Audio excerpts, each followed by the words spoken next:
tunnel rat alert. Civil defense information will be broadcast at 6:40. West of the Rockies, you're on the air. Hello. Y2K, how can we prepare? Stop a few of their machines and radios.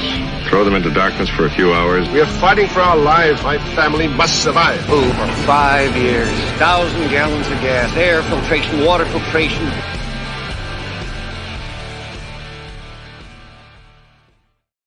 Coming at you from the frozen tundra that is East Central Alberta, Canada. Streaming live on YouTube, Facebook, Twitter, Twitch, Rumble, and Odyssey. Welcome back to the workshop where we create community, find freedom, promote preparedness, and share success. I am Toolman Tim. Today is October 27th, 2023. This is episode 389 of Workshop Radio.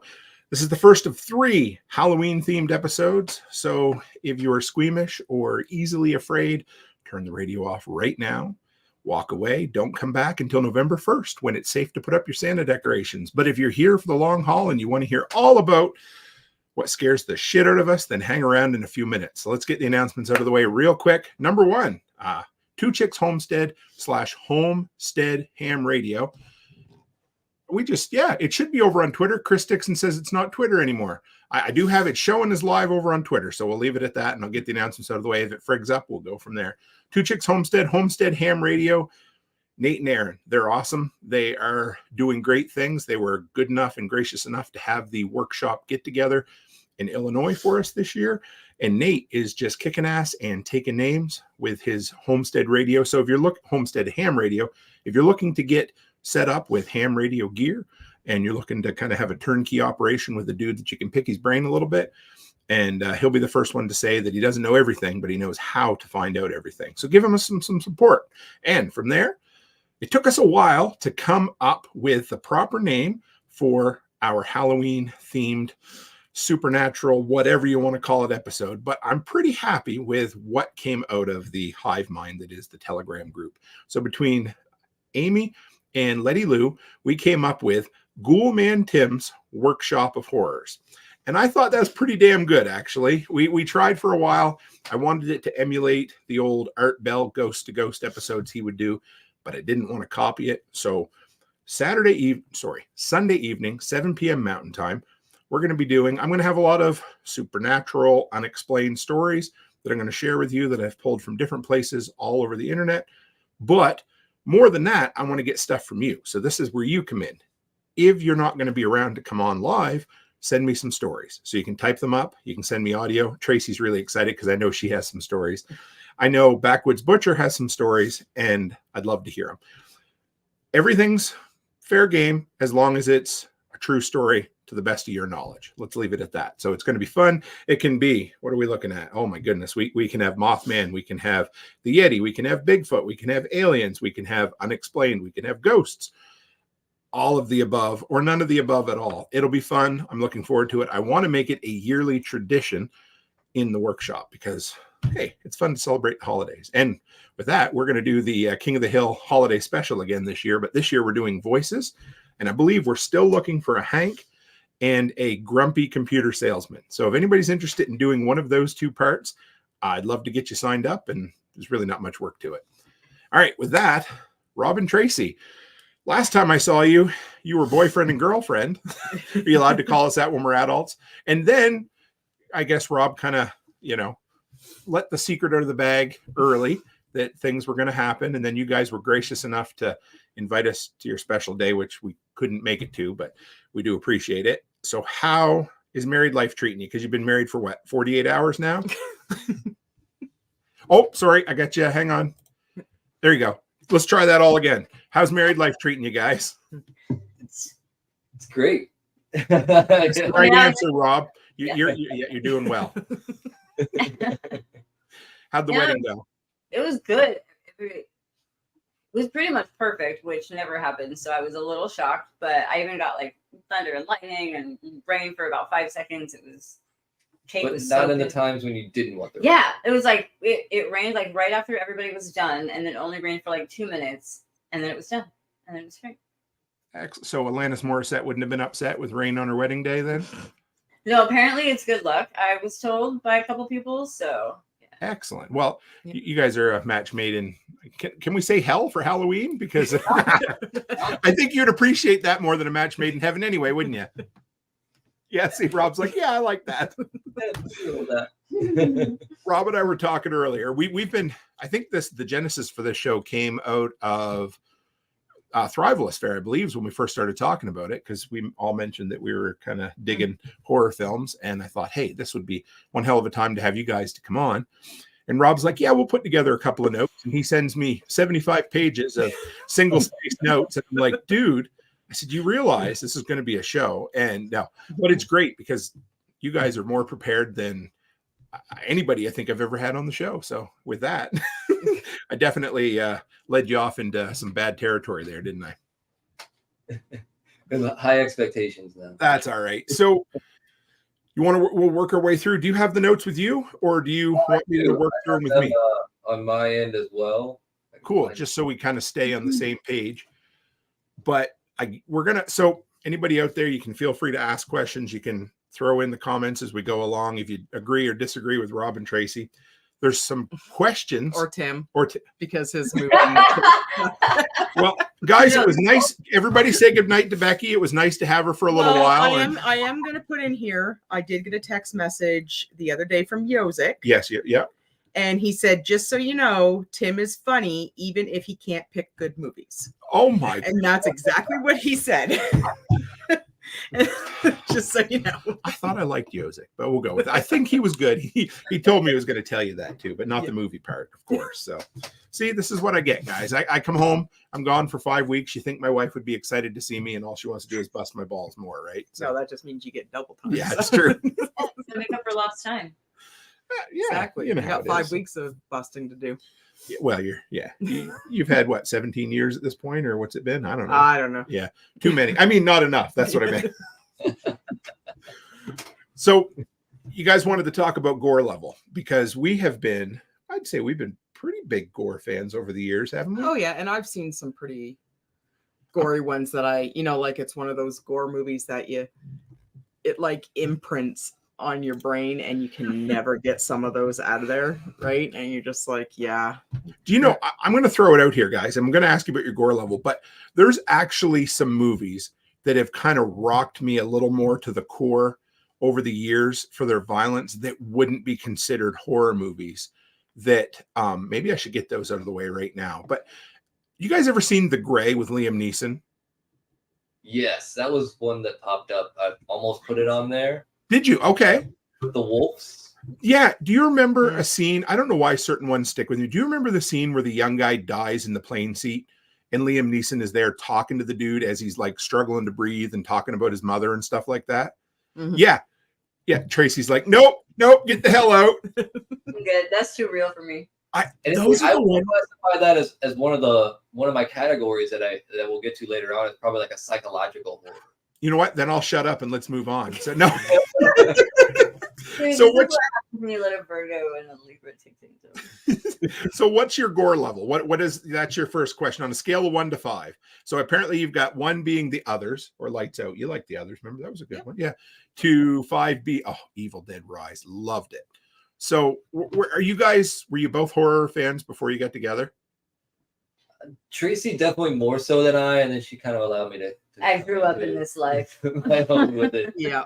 That's a bit like us, isn't it? Well, I started watching horror movies when I was like 7, right? Like Child's Play, Freddy, Jason, all those when I was like 7, 8, 9, 10. And then when we got together, you're like, so here's the deal. You either watch horror movies or we don't get together. Simple as that. I was like, have you seen this? Have you seen this? No. Oh, okay. Well, guess what we're doing?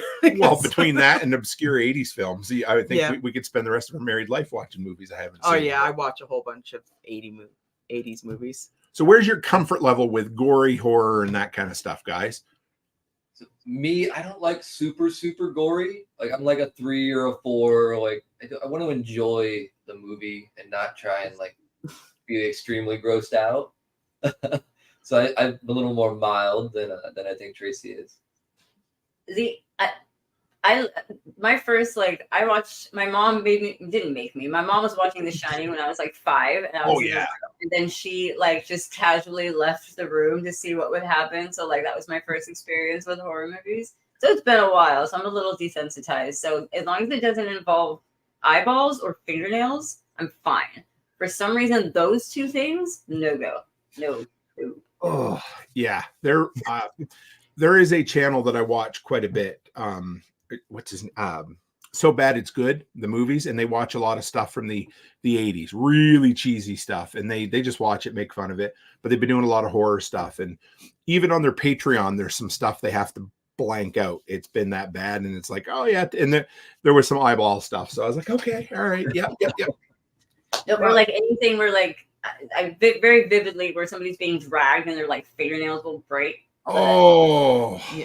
Now, see, and that's why I have a problem with the Saw movies. Yeah.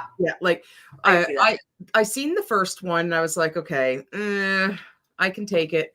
But then as they move on, and the one where she falls in the pit with all the needles and everything, it's like, oh, okay, that's a little, because I hate, I get tattoos, but I hate needles, right? And then of course, and then the Final Destination movies. Oh man. And I even to this day, I still hate traveling behind log trucks, right? Because they're just, and you're like, okay, this is so stupid. But it's just those where it just takes it to the next level.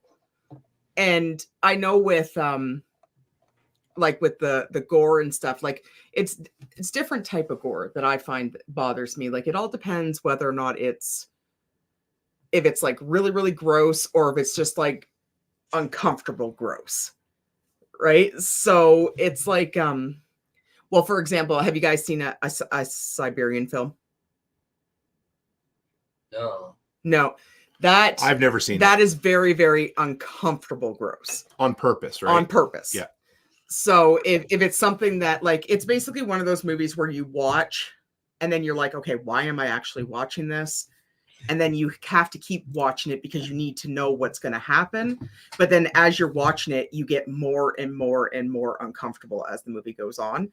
And it's to the point where you're you actually feel gross that you're watching it.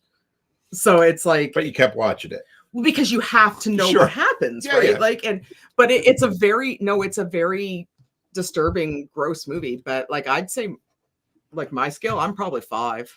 I mean, I love that you put 5 being Evil Dead Rise, because that's an awesome movie. Probably one of my favorites in the horror genre in the last couple of years. It was.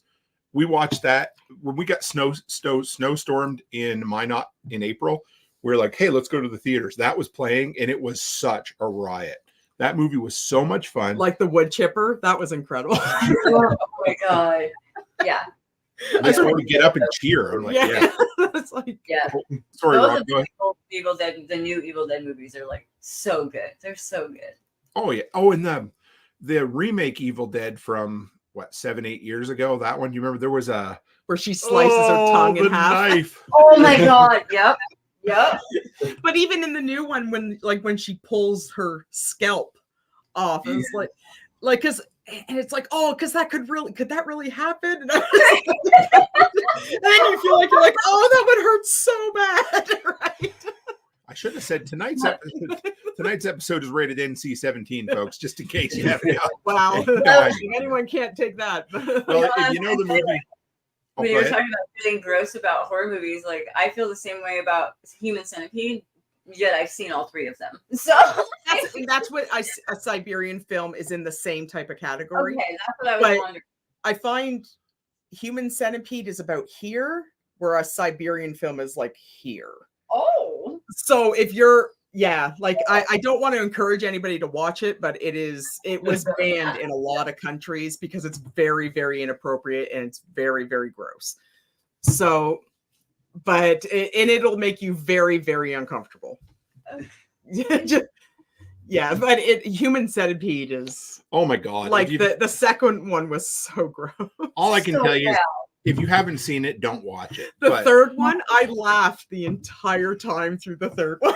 I don't think I watched. I only watched the first one. He's a prison warden. Right. Oh. And I laughed the whole time because he was such a moron, right? And this guy's like, it's like the German doctor from the first one, but he's wearing like cowboy hats and cowboy boots. Oh, and yes. He's talking with like an accent, but he's German. Oh, it's so stupid. It's another one where you're like, why am I still watching it play? It was like, Stop, right? Can't stop watching. It's like a Picasso. You got to keep looking, right?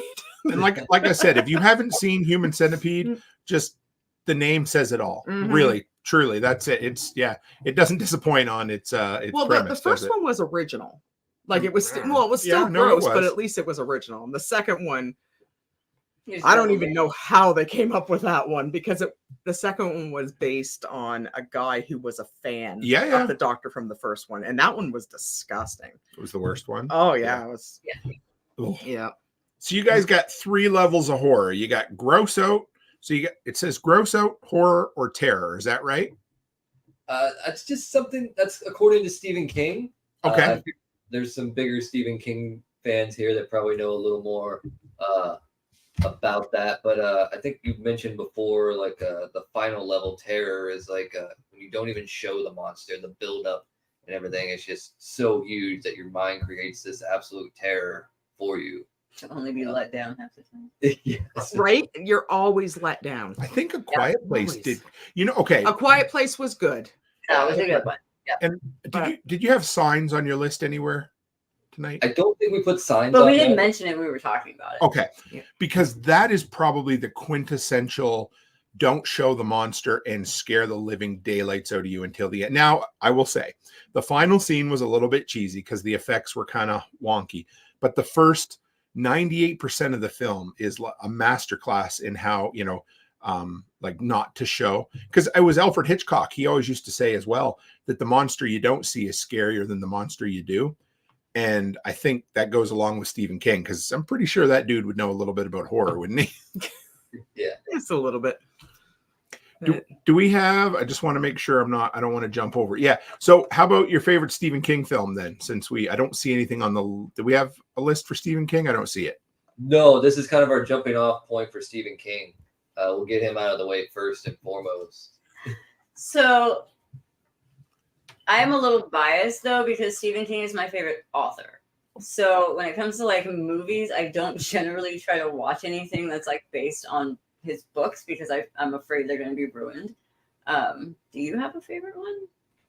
I just watched Pet Sematary for the first time a couple weeks ago. The original? Yeah. That's one of the few books that was really well adapted because it's a little shorter. And what I love about, well, I shouldn't say love, but the thing that makes Pet Sematary so effective is the fact that you can read it as a teenager and it's scary. And then you can read it as an adult, as a parent, and it's even scarier after that. And you're like, oh my God. Yeah, it is that is one of the more dreadful books, isn't it, babe? Well, see, I never read the book. I found the book. Well, see, I love Stephen King, but I find he's a very hard read for me. So, and I don't know, because I'm more of a light reader, but I was going to try some of his books on audio, but I find his books are a very hard read for me. And I think it's because they're really long-winded, and I find that they kind of jump around a lot too much for me. So I maybe it's just my attention. I can't, but I think mine's a toss-up between it and Pet Sematary. Mm. And that's the original Pet Sematary, not the remake bullshit that they just did. Because that was junk. So I'd say Stephen King is the opposite of Kevin off The Office. Remember how Kevin used to say, why use many words when few do? He tried to limit it. And I adore Stephen King. I do, but I just find his books are such a hard read for me. So my favorite, and I don't think it'll ever top it, is The Stand. The uncut edition of The Stand. The original? Yeah. Yes. Oh, yeah. But also, so I'm book-wise, and also I am hugely partial to the 4-part miniseries of The Stand that played on ABC in 1994. With Molly Ringwald. Gary Sinise, Rob Lowe. You guys seen that one? I haven't. No, that one I haven't, but that is my favorite book. You'll have to send him a download. I think I have. I probably have a copy of it somewhere. Yeah. It's worthwhile. I mean, you have to keep in mind that it's 30 years old and it was put on broadcast TV. But it's really good. But the new one, Could have been good. Alexander Skarsgård did really good. Yeah. He was good as I can't remember his name. Flag. Randall Flagg. Yeah. Yeah, he was really, really good. But the rest of the cast could have used some tweaking. Mhm. And I'm not an Amber Heard fan. She could just go crawl in a ditch somewhere. But Just can't act. but Alexander Skarsgård really did Flag well. Yeah. He Yeah. did. Yeah. He did. But it was disappointing. I was so excited to see it and just totally let right down. The new Mr. Harrigan's Phone on Netflix. That's based on a Stephen King short story. And Good. Oh yeah, Yeah. really good. Like I love the story. It's one of the few stories, like people always ask what would be a good Stephen King story to introduce like preteens to. And there's usually Eyes of the Dragon, The Girl Who Loved Tom Gordon, and then this short story, the Mr. Harrigan's Phone. It's really good. And I won't give much of it away because it's Donald Sutherland plays the patriarch, old, very, very old, who retires to Maine, and the next door neighbor, the son, he pays him to read to him, and then of course terror ensues like every Stephen King and film. Mr. Mercedes is pretty good. Yeah, Mr. Mercedes. I love the book series. I can't remember who's the actor in that. Is it Gleason? Oh yeah. The Scottish guy. Do you know who? And my daughter just said Black Phone was really good. Yeah, and it was. It wasn't Stephen King, but it was his son who wrote it. Yeah. So, Did you guys watch Black Phone? Not yet. I was just saying that's one I want to put on the list. I do want to watch it. It's one of those ones where you're like watching it and then something really creepy and you're like, geez, what a friggin' creep. You know, when he's sitting on the stairs. Like, and have you guys seen that movie Creep? oh man, that's a good one too. I think so. Yeah, Creep and then Creep 2. Yeah. They're low budget. It's a dude. You're watching it and you're like, what is wrong with this guy? Right? It's But like Ethan Hawke was incredible in Black Phone. yeah, I no, he love was, that and film. he's the creep in it. Yeah. Yeah. It's, So did you? So Tracy, you would say The Stand? Of I my mean, favorite Stephen King. Yeah. Yes, I have a hard copy. I have multiple versions of the audiobook. Like I have listened to it many, many times. I love that. I love that book. I do like all of the It movies though. Like even the old one, both of the new ones, those ones, yes, I do like all of those. They were very well done. The Stand was put together in a comic book form too, if you're ever interested in finding it. Was it? Yes, it was. It just made her night. See, this is where we're gonna be. Christmas. We're all gonna geek out over all this stuff. So, and Rob, you said Pet Sematary. Yeah, that one is a good one. And for you, it was It and Pet Sematary. yeah, okay, that works. Yeah. Slashers. I love this. So you guys have got Freddy, Michael, Pooh, Blood and Honey, which we haven't seen yet. No. Prom Night, which I've seen once. Now is that the original Prom Night or the new Prom Night? I don't think I've seen the original one. So not Jamie Lee Curtis Prom Night? Or... No, but I mean they're all the same. That one's a little boring, actually. I know you like it, but I like it. Yeah. And Black Christmas is that new one or old one? Both. I love them both.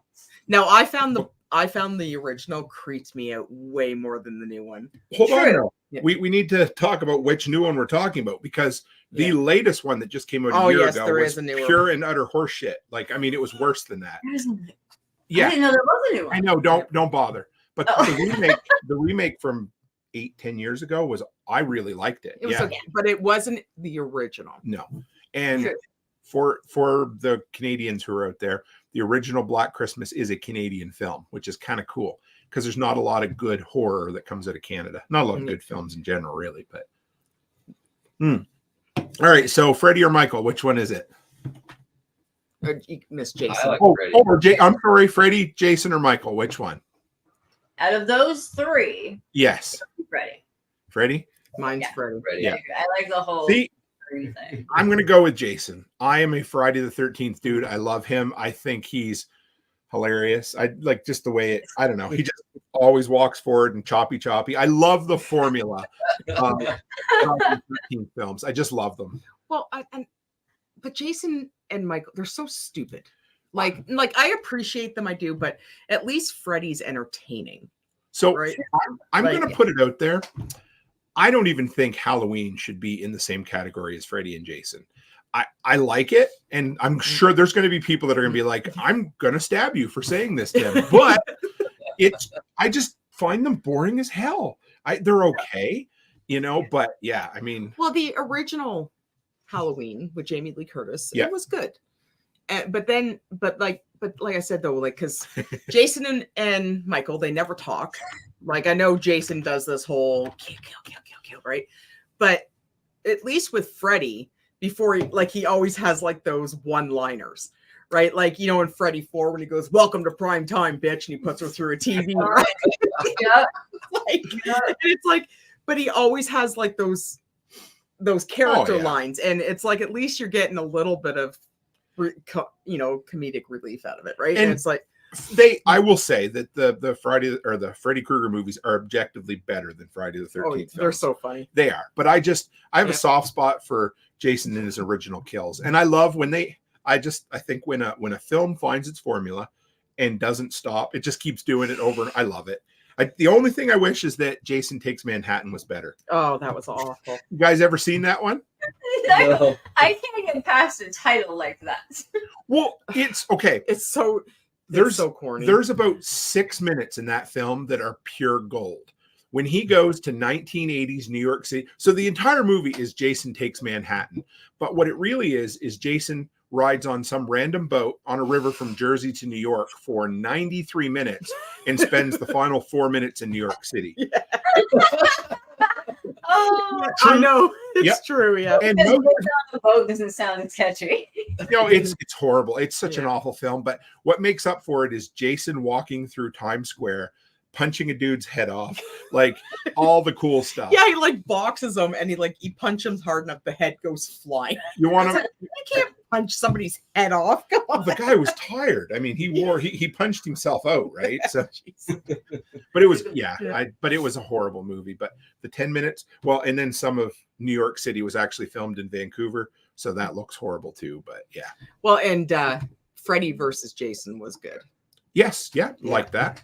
Like and again, and Freddie made that movie. Like, I love Robert Englund. He's awesome. Like, he's so like everything he says, everything, like just everything how he portrays his lines, and the new Freddie with Warshik from from that was Watchmen. And we've had this argument before. Like, I know when you watch the original and the premise of Freddie is that, okay, yes, he did kill children. He murdered them. But he was not a child molester, okay?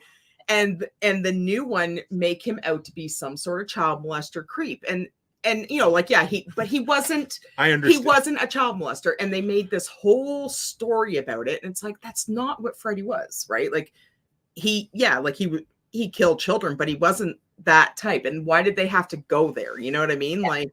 So what you're saying is you're pro child murder? Is that what you're saying? No, that's what I own a daycare. Yeah, I know.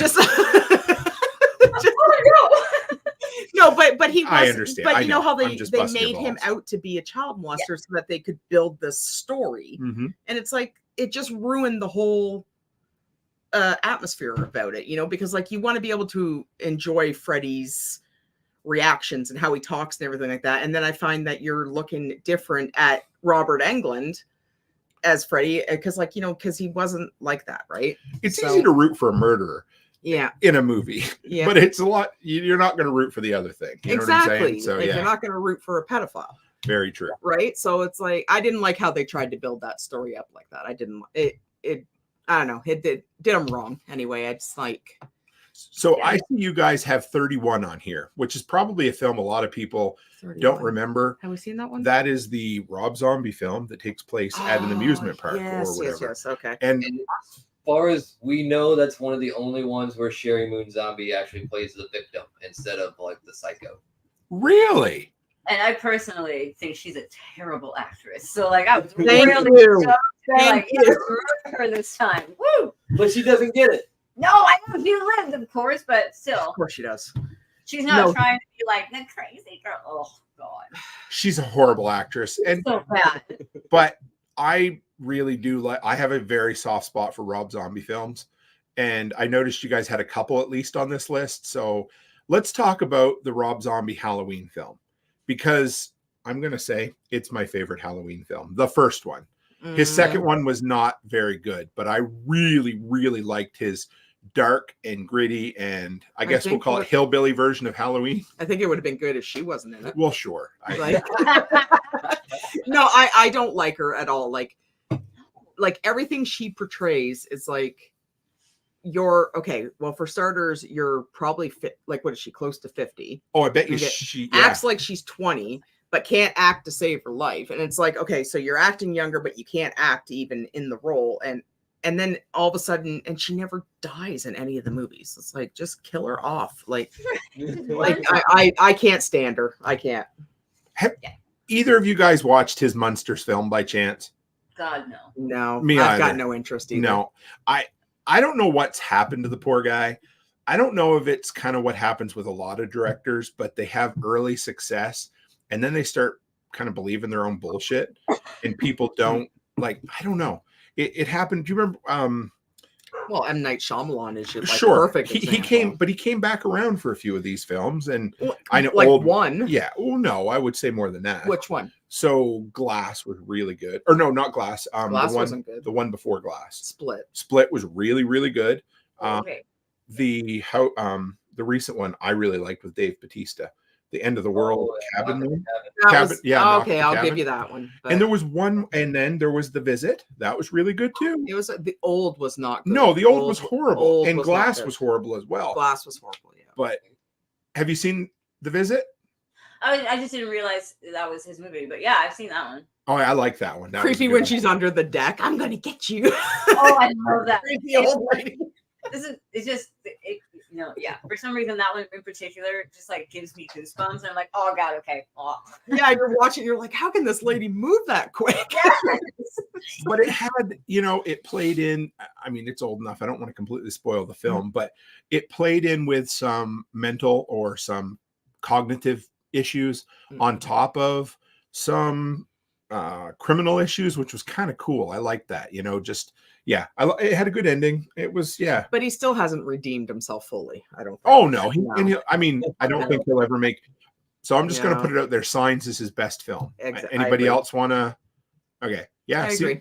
I think it's the one that's aged the best too. And I think it's the one that has. Well, except for the graphics. Well, sure. But it still tells a good story. Yeah. Because here's the thing. If you've seen The Sixth Sense, or if you lived through the early 2000s, you know what happened in The Sixth Sense. And once you've seen it, it's a one-trick pony, right? But that's what I like about watching. And I like Unbreakable as well. You guys ever seen that? Yeah, it's good. I enjoyed it. But I find with Signs, though, a lot of it was the actors. Like Joaquin Phoenix, he's incredible. Yeah. Right? Like everything he does, he's incredible. Mm-hmm. And whether you like it or like him or hate him, I love Mel Gibson. Oh yeah. So I haven't seen any movie that he's in that I have not liked. What about the Mark Wahlberg, The Happening? I have a soft spot for The Happening. What do you got? Go ahead, Tracy. You got some opinions here. So I wanted to like that movie so bad. The premise is so good, and it could have been so good. That guy sucks. It's in the flowers. So bad. It's just he is not believable as a person. I have and that's the I don't per se like it, but I have a soft spot for it. Yes, I think it's because I like Mark Wahlberg. I think he's a good actor, but it's not in that movie for some reason. Yeah, he overplays it, and yeah, I think they were. This is going to be my guess. I think M. Night Shyamalan was going for something like Invasion of the Body Snatchers. You ever seen the original? Well, not the original, but the 70s one with Donald Sutherland. Yeah. And he does that weird look with his face and everything. That's because he was invaded. Yeah, but it was this over-the-top kind of like surreal thing. And I think that's what Mark Wahlberg was going for. Yeah. Was this, it's in the flowers, and he just, I don't know. It was similar to... Bird Box played out a lot like that too. Remember the same kind of premise? No, I didn't mind Bird Box. No, although I am getting kind of sick of Sandra Bullock. But I didn't mind the movie. I'm not better. We watched the second Bird Box. I watched about 10 minutes of it and I had to turn that shit off. So did it get any better? Because we didn't finish it. It was subtitled, right? I can't handle subtitles. Was the one? I liked the first one better, but he liked the second one better. Again, the Sandra Bullock was a major turn on. My mom loves Sandra Bullock, and so I love. I don't know. She's just, I don't know. I really like her in the one with Melissa McCarthy. Is probably one of my favorite comedies, The Heat. She's like looking for the captain. No, that was Melissa McCarthy. I know, but they were good in her, that. But yeah, I don't know. Sandra Bullock. She is what she is, and yeah. Yeah, but I watched about 10 minutes of that second one, and I'm just like, no, I can't do that. I can't be invested in a horror movie while I'm reading it. Because I find it takes away from the actual movie, right? I've never been able to get her to watch subtitled films, and that's especially at nighttime too, because I'm done. And that's why we like the French movie so much. The one that the dubbed High Tension, because we watched it originally and it was dubbed. Yes. So I don't know if you caught the thumbnail for tonight, but the background is a still from High Tension. So it is. So I very love good High to know Tension about that movie for some reason, and it's so good. It is. It is a forgotten film that just got overlooked in the early 2000s. We'll save that one for a little later. How about that? Because it's a good one. You got The Strangers. I love The Strangers. So you guys got scary thing horror, scary people. I like that. So you got scary people, you got scary monsters. What else we got? Yeah. So Strangers. Is that one of your favorites? You got it on the list. So funny thing is, we hadn't seen that movie until we went to. We've seen it before, but we rewatched it. Yeah, I hadn't seen it in a while, and so we rewatched it, and I completely forgot that it was about a couple who gets murdered at a beach house after a wedding, and we watched it at a beach house after our wedding, and so like I'm watching it, and then we finish it, and I'm like. Hey. So you guys are looking kind of ghostly, so maybe you got murdered. I mean that's possible. So for some reason, like those movies, like especially, the whole movie is fine for me, but it's the end when they're face to face and they like know it's coming, that stresses me out more than anything else in a movie. And so at the end of it, I was like, all right, this is kind of getting to me now.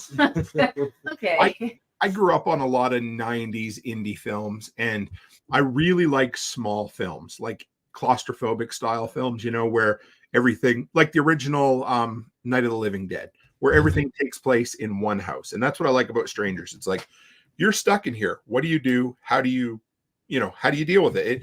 It feels almost like you're trapped, right? Yeah, and that is, and like they're like looking at each other as they're stabbing, like that whole stabby. Yeah, I can't do that. My favorite part is when he shoots his friend in the face. I'm not gonna lie. Oh shit! I shot.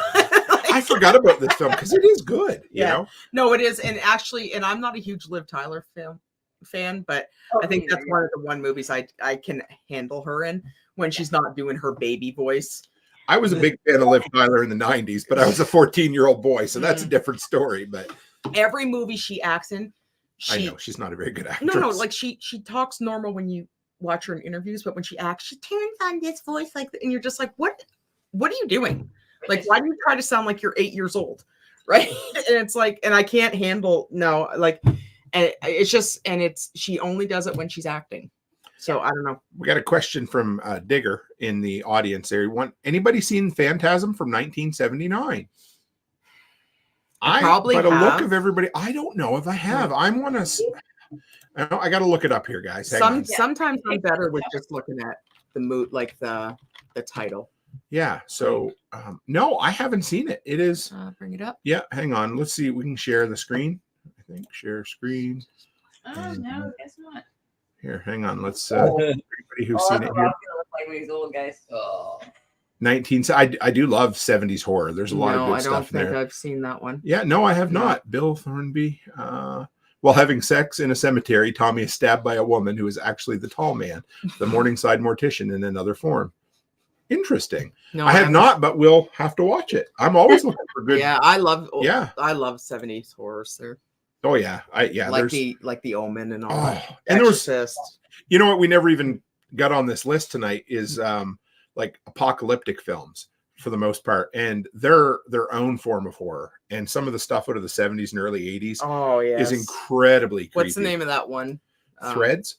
Oh my god, that is horror through and through, but it takes place. Threads is the American one, right?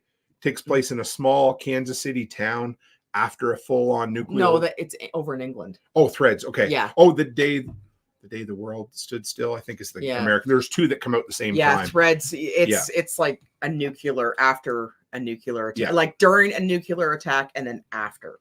And it's quite. It's shot like a BBC documentary. Yeah, and it's really dark. Yeah, it's the immediate up to, through, and then for like 2 years afterwards of people just dying, and it's like, oh, yeah, and then like giving birth to like radioactive little babies mutants and stuff. everything. Oh It's yeah, like, okay. it's a crazy movie.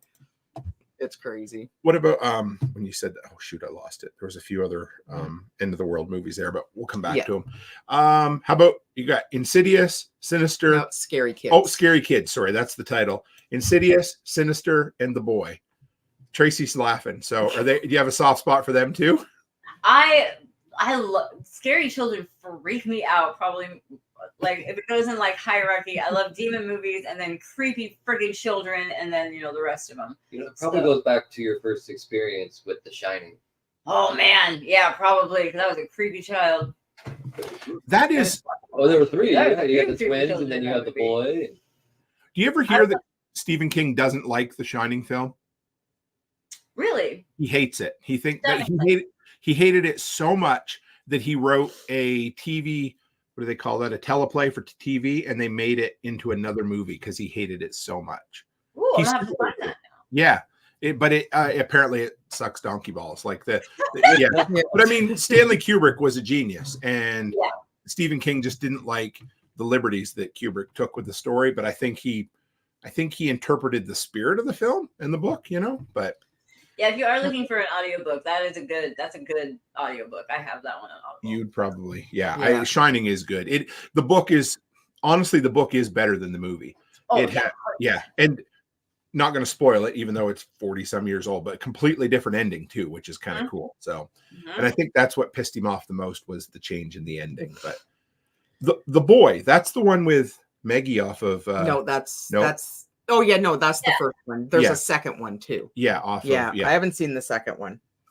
Whenever go ahead. On there, and I'm like, well, I mean, it's a child doll, like it's the same kind of thing, kind of. It always reminds me of the Treehouse of Horrors Simpsons episode where Bart's living in the walls and eating fish heads. Do you remember? Oh my god, I used to love those. Are the only episodes of The Simpsons that I could watch over and over and over and over. Oh yeah, We were grade 9 math. Mr. Daly, loved him, unbelievable. Still alive, but he would bring in Simpsons episodes, and they did a Simpsons Treehouse of Horrors episode where. Do you remember the one where it went like 3D and Homer eventually ended up in the real world? Yes. Yeah. So it had all these math things in there, and he's like, "Hey guys, we're gonna watch The Simpsons." I'm like, "This is awesome." Now I say, go ahead, baby. Well, so my scary kid ones. I see dead people. Definitely Children of the Corn. Oh, the original. The original Children of the Corn. Those are some creepy ass kids. Like Malachi and stuff. Those kids are creepy. Because you know what makes them extra creepy is you tie religion into it too. Oh, yes. Man. And have you guys ever seen the one called The Children? What is that one, baby? That one, I seen it a couple months ago. I think it's a British movie. And it's some sort of, I don't think they ever actually explain it. But it's some sort of thing that takes over the children, and then it's kind of like a Children of the Corn effect, but they like kill their parents and stuff, and they're really insane, and they're trying to like I'm gonna bring it up here. You go, you keep talking. Yes, it's I'll this bring one. it up. Like it shows them like going tobogganing, and then they run the toboggan into the father's head, and the brains are exposed and stuff. Yeah, I vaguely remember. It's crazy.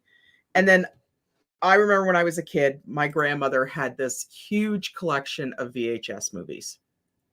And she had this one. It was called The Unborn. Oh, okay. And I don't know if you guys have ever seen that one, but where she like gives birth to the baby and it comes out with the teeth and the claws and it starts crawling around. Really? That movie creeped me out, but I always had to watch it. And the case on the front, it has like a bassinet. It's got like a claw hanging out the side of it. Yeah. Oh, I've seen people. It's like the greatest movie ever. So let's throw this one up here because Haas says, "Hey, all just got out of watching Exorcist Believer. Holy damn, actually a good movie with a story." Yeah. Awesome. I've read a lot about it. It's a legacy sequel from what I've heard, where they, does Tracy like, I don't like legacy sequels? Is that it? Oh, no, I was watching the person fall over the tombstone. That's pretty funny. Oh, yeah. But it's one of those things that it either works or it doesn't work. But I've heard mixed reviews for sure. And I like the original Exorcist. The original, yeah. I don't know. I've heard a lot of bad things about this one. I wish I'd have been around to watch the original Exorcist in theaters when it was like a cultural phenomenon, because it became a meme in and of itself before I even saw it, so it's like, oh, I know this, I know that, and you're waiting for the scene, because the scenes like the crucifix scene must have like messed with people and with the 70s sensibilities. Well, and then you watch the one where it's the cutouts and she's going down the stairs backwards, right, and then like throws up everywhere. You're just like, and they didn't even put that in the theater, and I was like, that would have freaked everybody. Oh yeah, out, right? Oh, like the outtakes or the outtakes, or the I get you. Yeah. So we got Scary Monsters. You guys got a bunch here, and I like them. And they're all pretty good. The Descent, Hills Have Eyes, which I love the remake of Hills Have Eyes. Yeah. Bird Box, A Quiet Place, The Thing, and Cabin in the Woods. Yeah. I'm going to put it out there. I don't particularly care for The Thing. I wish I did. I want to like it. It should be a film that I like. With Kurt. Well, it's because Kurt The Russell. original or the remake? Well, okay. The one that everybody thinks of is actually the remake, isn't it? Yeah, I think so. Like in the 2000s or so. Oh, no. The John Carpenter one from the 70s with Kurt Russell, or early 80s, I think was actually based on another film too, believe it or not. Oh. Well, yeah, there's another one that came out in like the mid 2000s or so, or late 2000s. Okay. That's the one that we saw recently, and like the monster in there was just absolutely ridiculous. Like the CGI that they put together on that, we're like, oh, so bad. Now the one with Kurt Russell, like Kurt Russell really overacts in that one. Sure. And like really overacts. But like, and Kurt Russell, I could take him or leave him, but I like him in some. I mean, I loved Escape from L.A. Oh, do you guys remember those movies? The Escape movies? Yeah. I took Snake Plissken or whatever. Yeah. Just trying to see if it says what movie that was originally. Yeah, it should say it here. But the thing is, it's okay. But Hills Have Eyes. That is the one I like is from, when did we watch it? Early 2000s. Yeah, that's. Did you know that one? Because it's also based on a 70s film, I believe, and which I think is it a Wes Craven movie, or am I off in left field for that? We'll look it up after. It doesn't matter. I think my favorite out of that one is The Quiet Place. I love it because it was so original. Yeah, it was, and it's like that stressful where you're just like, okay, do I have to be quiet too? Right. And John Krasinski was incredible, right? Him. Like, and he wrote it, but she's awesome too. I mean, they're the perfect couple. I don't know. There is a lot of things going around her right now. She's gonna get canceled. Nope, she's gonna really. They are just beating her because she was making fun of a fat person, right? Yeah, on national television. Oh, yeah, okay. Yeah, but this is after the fact that she she uses her. I lift up women, I support women, I encourage women as her platform. And then they had her on this interview and she said that, and it is everywhere. All I can say is if people had a hold of anything I said even fucking 5 years ago, we'd be you can't, but you have to be careful what you're saying. Yeah. And you know what? People are taking that and they're running with it, and she's gonna I don't care. I think she's a great actress. I love The Day After The Edge of Tomorrow. Oh, she's so good in that. You guys, with Tom Cruise, you seen that one? I have not, but I want to. It's really good. I ironically love Tom Cruise, and he's insane, and I love him. I like Tom Cruise too. Yeah. He's nuts though. He's out of his freaking mind. Right? But he can act. Speaking of Scientology, you guys ever seen Battlefield Earth? With John Travolta. No. Scientology. Don't ever waste your time on that one. Do you know the story? It's a science fiction film. John Travolta bankrolled the entire film. It came out in the early 2000s. And he has like dreadlocks in it. And I'll see if I can. Yeah. Oh, So it's stupid. anyway, it's based on L. Ron Hubbard, who wrote all of the Scientology stuff. This was one of his sci-fi books, and it is quite possibly considered the worst film of all time. So don't waste your time. It's so bad. The entire movie is filmed on, do you know like what a Dutch tilt or a Dutch angle is when they have the camera on like through, you know, they'll have it on a little bit of an angle or whatever. No. Oh, it feels, the whole movie's filmed that way. And what the hell does he have on his head? I don't think he knows. Like it's like an alien. It looks like they look like dreadlocks, but I don't think they are. Like it, I don't know. And bring up a picture of them. Yeah, it's like they look like rubber. I don't know what. Like I think he's supposed to be an alien, correct?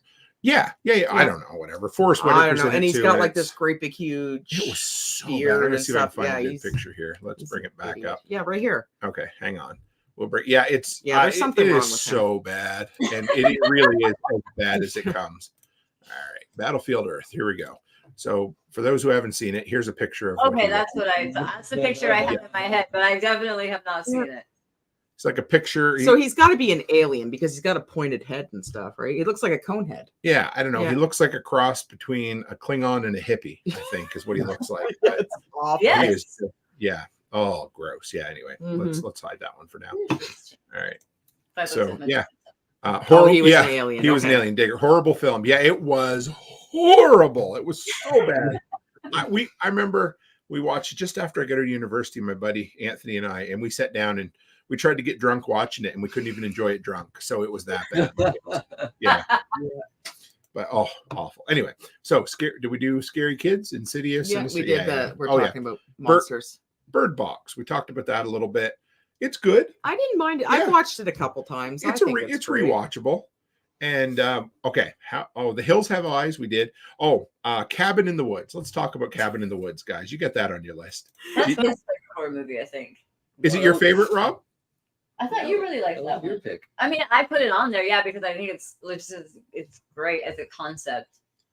You put Now, it on is there. this the original one with like Ryder Strong or? Oh wait, I got it mixed. I was thinking Cabin in the Woods was. Oh no! This is Cabin in the Woods. Never mind. Yeah, Cabin in the Woods. I was talking about Cabin Fever because I just watched that. Yeah. That comes up later. That comes up. Cabin in the Woods is actually really good. Right?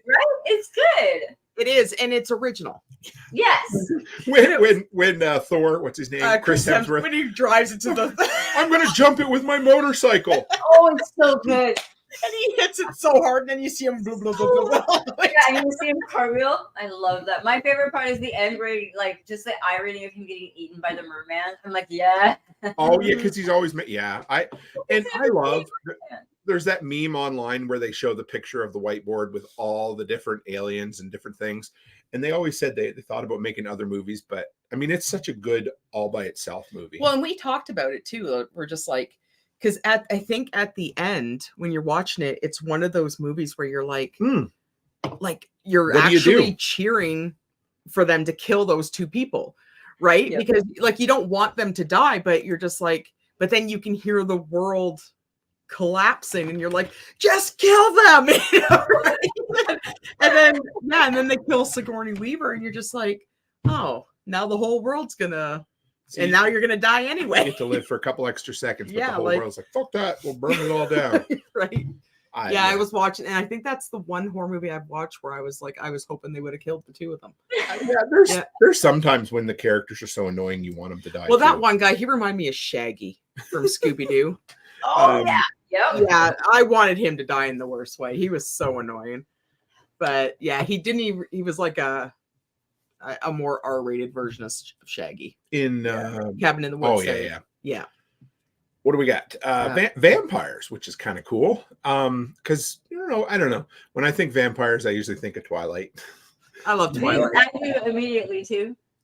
I have a soft spot for Twilight. I know it's awful. I know it's ridiculous. I just have a soft spot. I really enjoyed the first one. I won't lie. I remember when we watched them, like, all right, I'll dig it. And then I'm like, oh, hell no for the rest of the last one ruined it. Like the CGI in it was awful, and that just ruined it all. But no, I have a soft spot. I really just thought like the first one was like a good standalone film. I mean, it kind of followed all those teen films and stuff, but the rest were just pure trash that were like, Monday afternoon soap operas is what they were after. Well, they had to do all So Yeah, I know. I get it. I love Daybreakers. So hold on, I want to read this comment. It's cool. Darkwing Dave over on Twitch says there was a press conference for Cabin, and a reporter asked Joss Whedon, if there was going to be a sequel.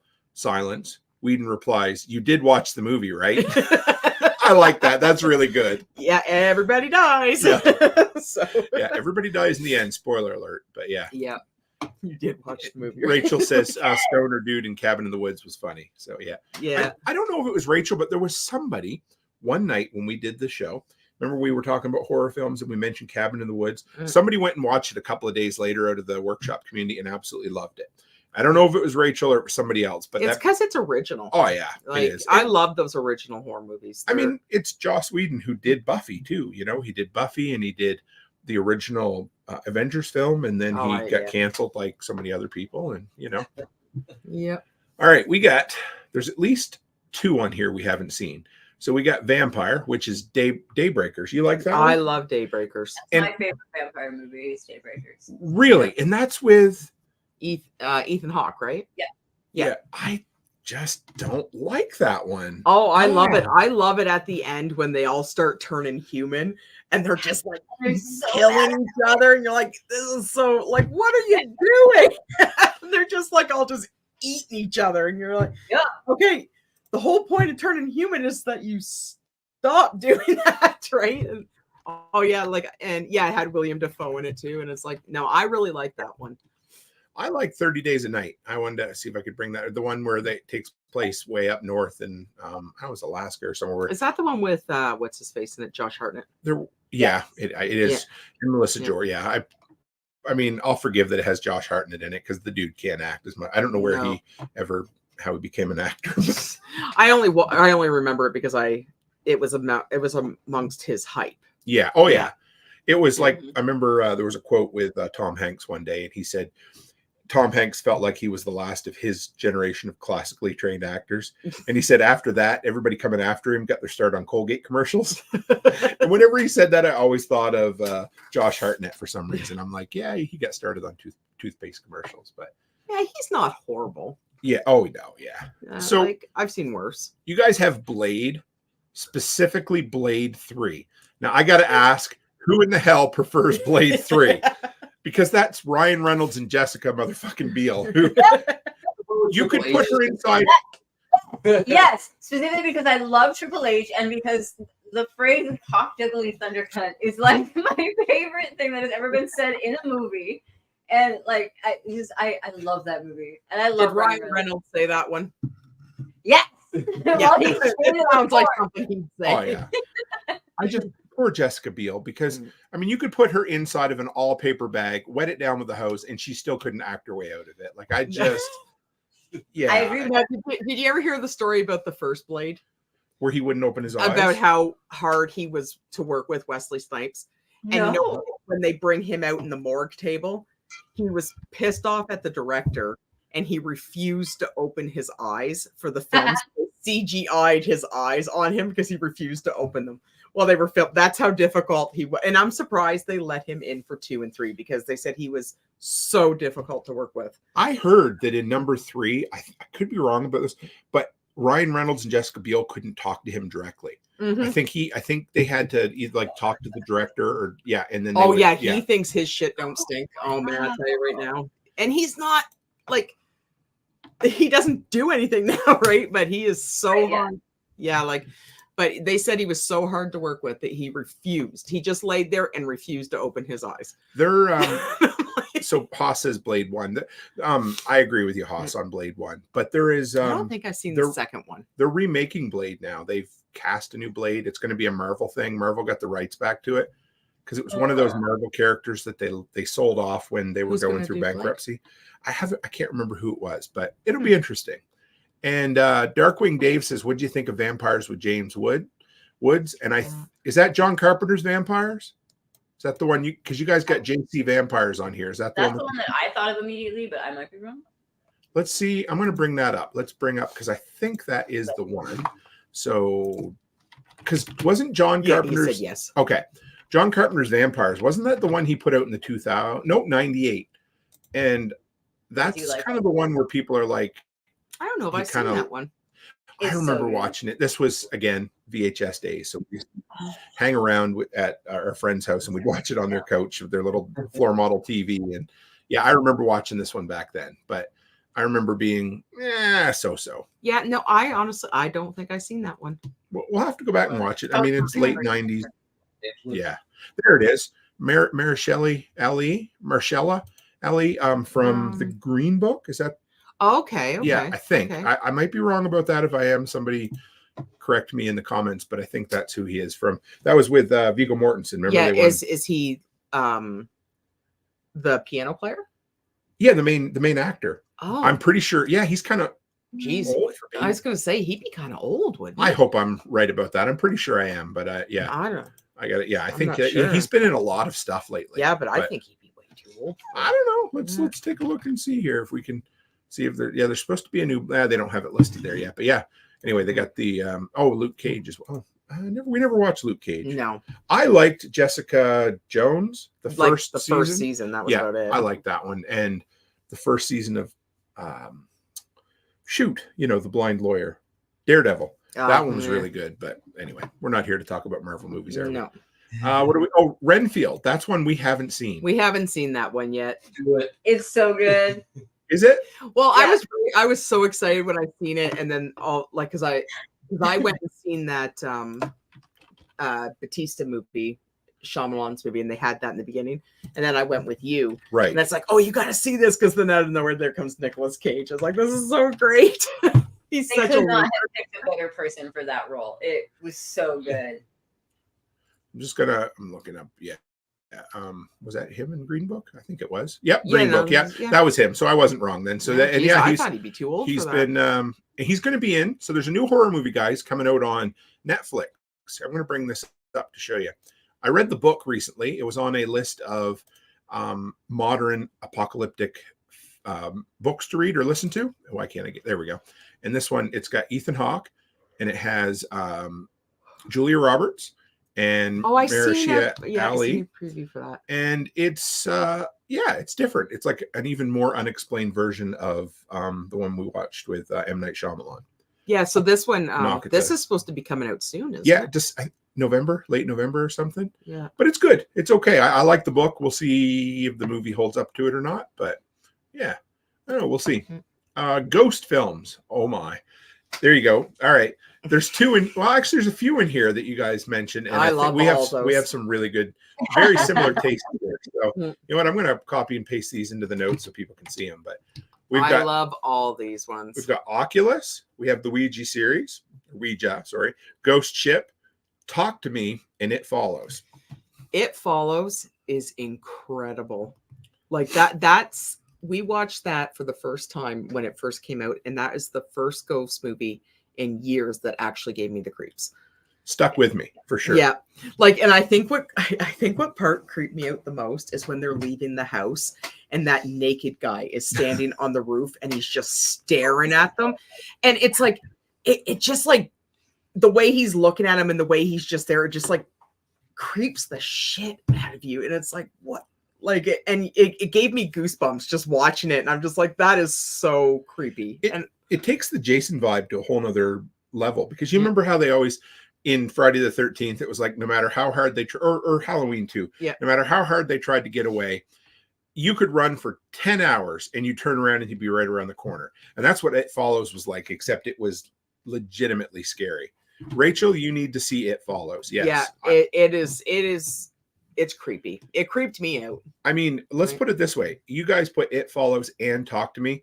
They are both. I fucking loved. Talk to Me. Yeah. It was. That's probably one of my favorite new movies that has come out recently.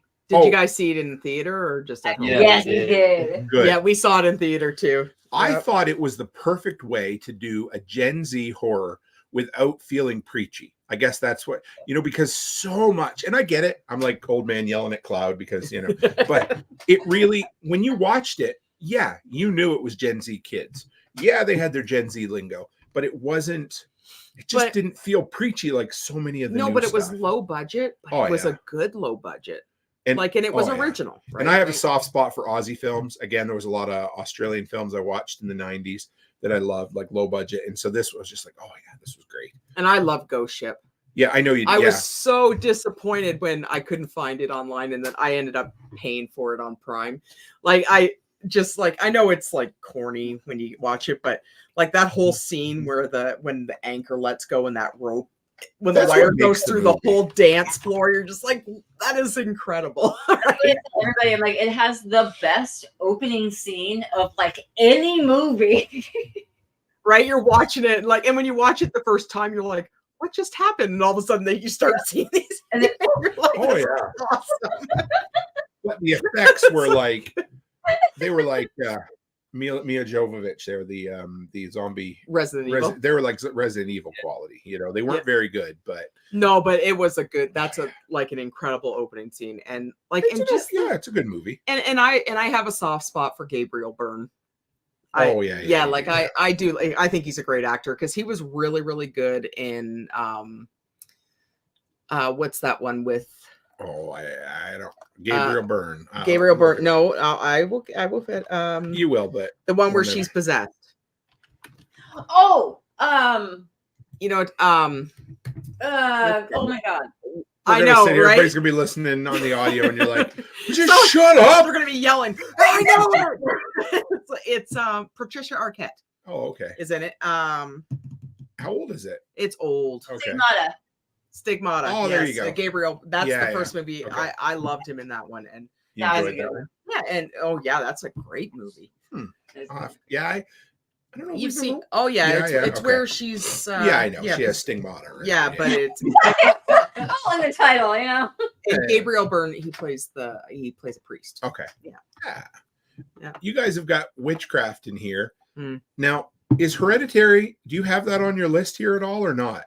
Because I don't know what's on those, but it definitely goes in that vein. Witchcraft and like occult, demon, that stuff that's my wheelhouse in there. I just want to holler out to the B-Man J. We have a legitimate Hollywood actor in our midst this evening. So it's good to see you, Jay. We're gonna get you on the show before too long. But he's done a lot of true crime TV and stuff. Really, really neat nice. dude. Yeah, and he also likes bumblebee or honeybees, which I know with a name like B-Man J. So it's good to have you in here, brother. So what do we got? We gotta go back up. Yeah. Okay. We got. Going. Oh no. Oh yeah. There we are. Keep going. There you go. Zombies. Zombies. I missed zombies. We don't even have any. We drew a big blank on zombies. So no, I did not. There was too many for me. Yeah. Zombies. I have it was one of my first tattoos was a zombie. Like my first, that's like when it comes to like horror movie monsters, they're probably my all-time favorite. Oh man, we got to talk. I don't care if you guys are good. We got to talk about zombies because Dawn of the Dead. Yeah, the remake though. The remake. I love Dawn of the Dead. The remake. My favorite is 28 Days Later, but Dawn of the Dead is a really close second.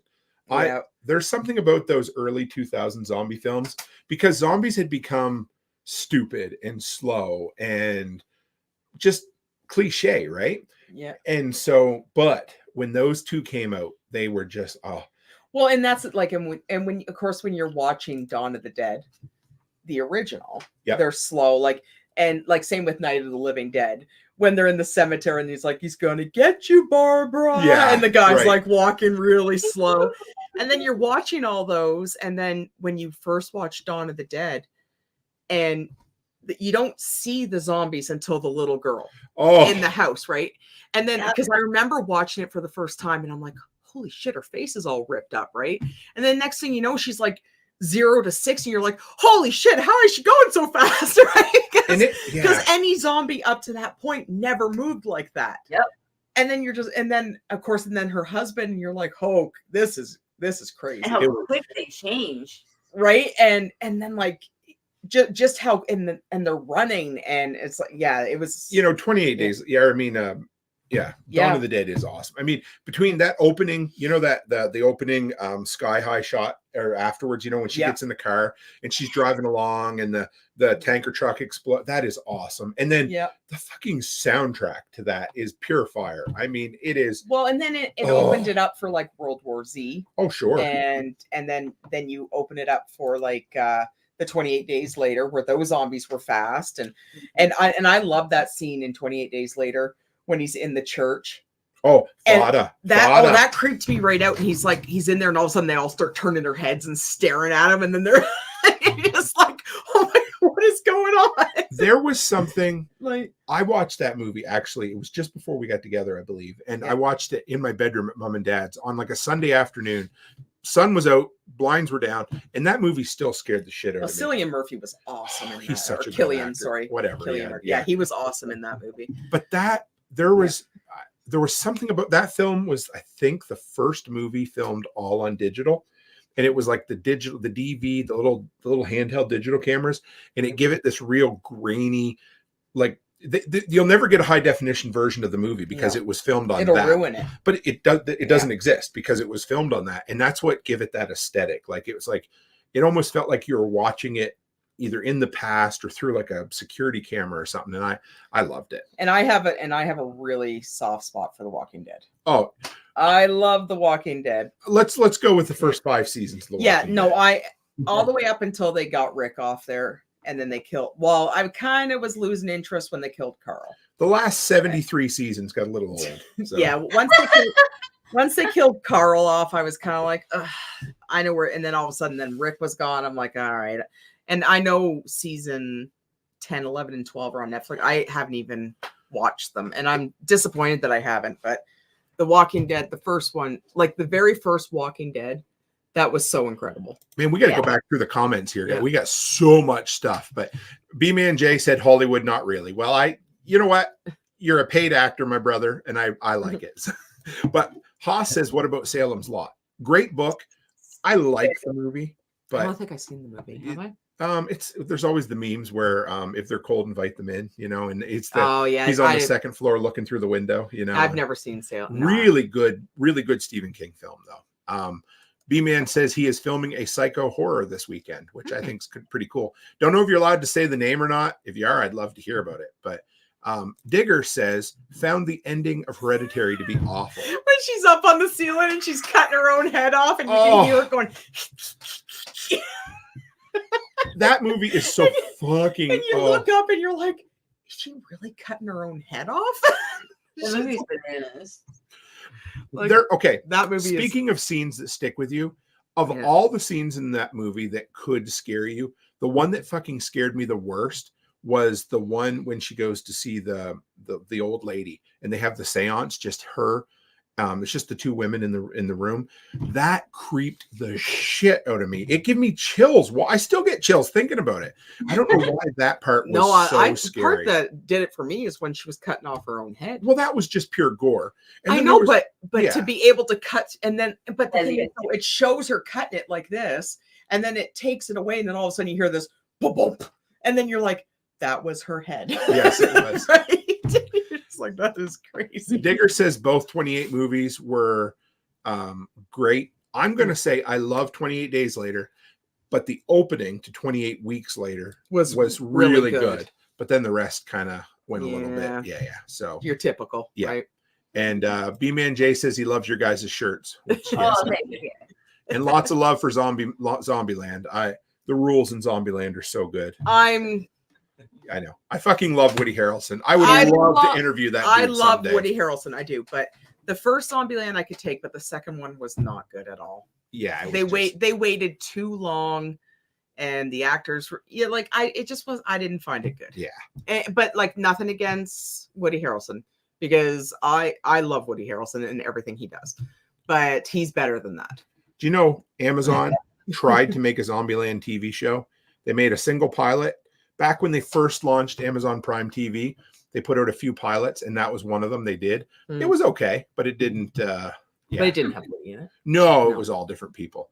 And Gracie says, "Girl," in case anybody likes Walking Dead. So, excuse me. That just reminds me of Llamas and Hats. What is it? It's a YouTube short. It's called Llamas and Hats, or Llamas with Hats. It's just like this dumb little cartoon that is supposed to be funny. Yeah. Oh, well, I always enjoy things like that. But B-Man says, think Exodus 3 mixed with The Right. Ooh, very I like cool. that a lot. Yeah. And cool. I like that. Okay. So did we go through? Yeah.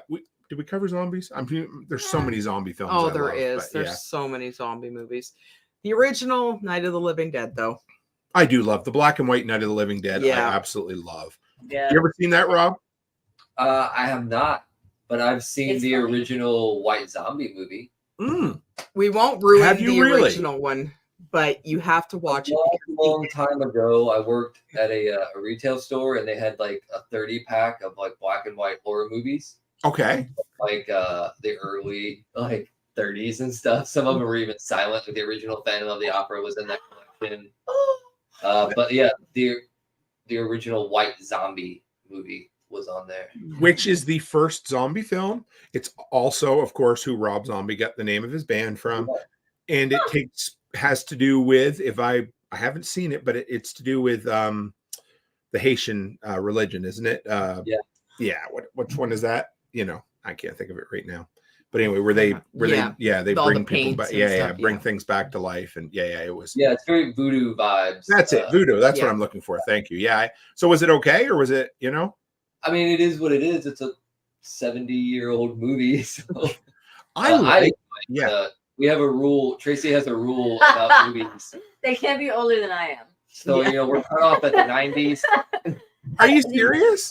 No, well, I mean, I tend to find them boring sometimes. But I mean, there are a few that I really, really will like. But in general, I'm like, this is fine, I guess. I get it. I do. But there are some. I have a soft spot for some silent films. I do. I like Charlie Chaplin, but Buster Keaton was my favorite. And the girls have watched Buster Keaton films with me, and they love them. But anyway, go ahead. Well, the original Night of the Living Dead, we won't ruin it because you'll watch the ending and it'll piss you off. The ending is so it'll just make you good. so mad. I love that. That is one of the ones. Every time I watch it, I'm like, that would so freaking happen to me. I don't even care. You work your ass off all night. Right? It's a perfect ending it is. because it totally fits with the time they lived in too. Mhm. You're like, if you know what I mean. So well, and then like Dawn of the Dead's the same. That it kind of reminds me a little bit of that, like when the sheriff is like, we got a twitcher. They start shooting it. How about black and white films? How about Psycho? You guys ever seen the original Psycho? Have, yes. What do you think? Do you like it? Because I love it. Yeah, that is one that an older movie that I do actually like a lot. Are you guys much of a oh my God, Alfred Hitchcock fan at all, or no? Like he did Psycho, he did North by Northwest. The Birds is really good. You ever seen Yeah. He did one we watched, remember a couple years ago, where the college kids, they kill their friend and they leave him they have like a chest in the living room, and then they put a tablecloth over it and they throw a dinner party for all their friends. That was so boring. Oh, I love that movie. I thought, no, I find his stuff really boring. Digger says the older movies have to be given credit for what they pulled off without CGI, and absolutely. Yeah, I don't mind Hitchcock, but I find he fell into a lot of his own hype. Well, yeah, I mean, you have to be full of yourself to create like he did. Yeah, but I didn't find a lot of his movies were very good. Oh, you're wrong on that, Mrs. Cook. I love you, but you're 110% wrong. A lot of them are really, really long. They're really talky. They're boring. They come out of the era that he was in. But I mean, all right, I don't know. I got to bring this up for a minute here. So let's bring up share screen, and we're going to bring up the window. I'm going to bring up I liked The Birds and I liked Psycho, but that's pretty much about it. So we got The Birds, which was a classic. We have Psycho, which was a classic. North by Northwest, which some people say is his best.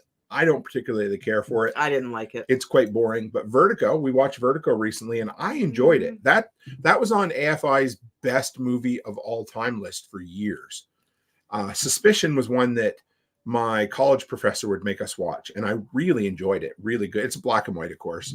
Let's see. Rear Window. I mean, how can you not look how many good movies he had, where the dude sits in the, he's got the broken leg and he's looking at that. Yeah, I know.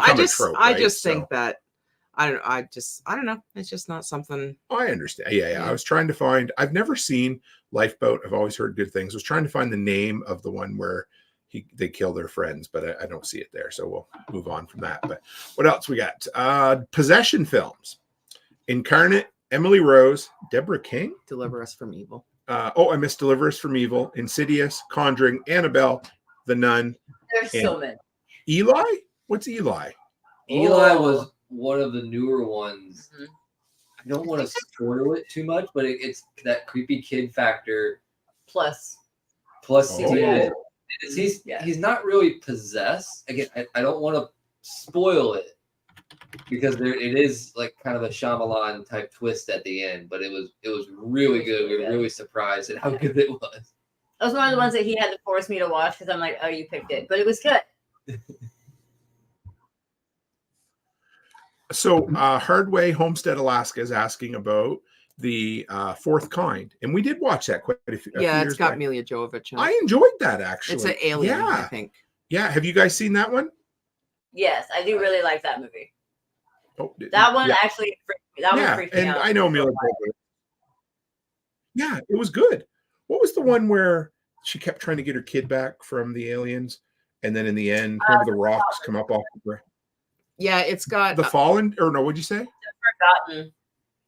The Forgotten. The Forgotten. Yeah, that's a the good one too. with what's her face in it? I can't remember. Yeah, Yeah, sorry. Yeah. Yeah. From $1 Million Baby. Is that it? No.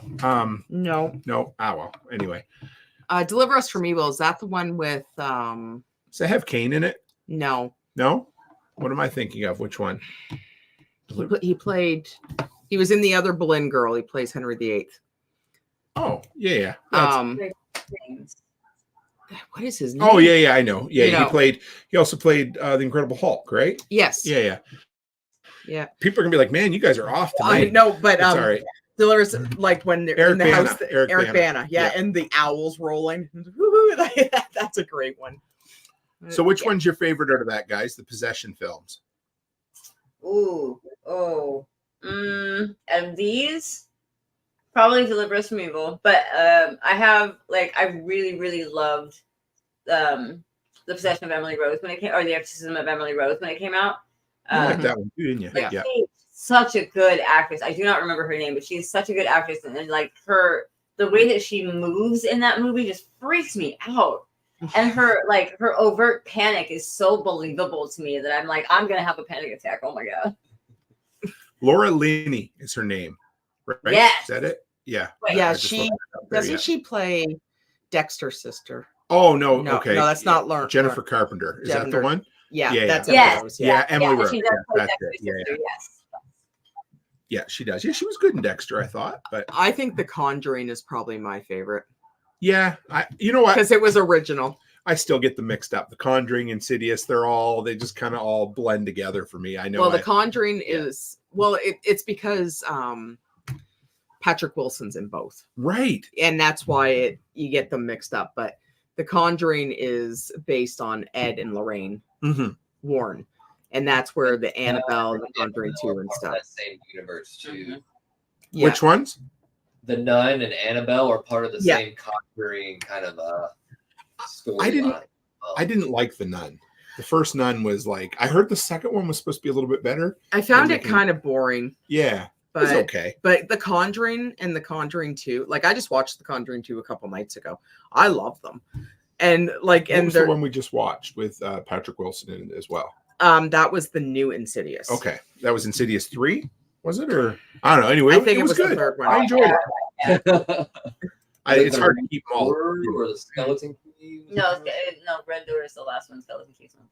Yeah, that's right. There's so many of them. Oh my god.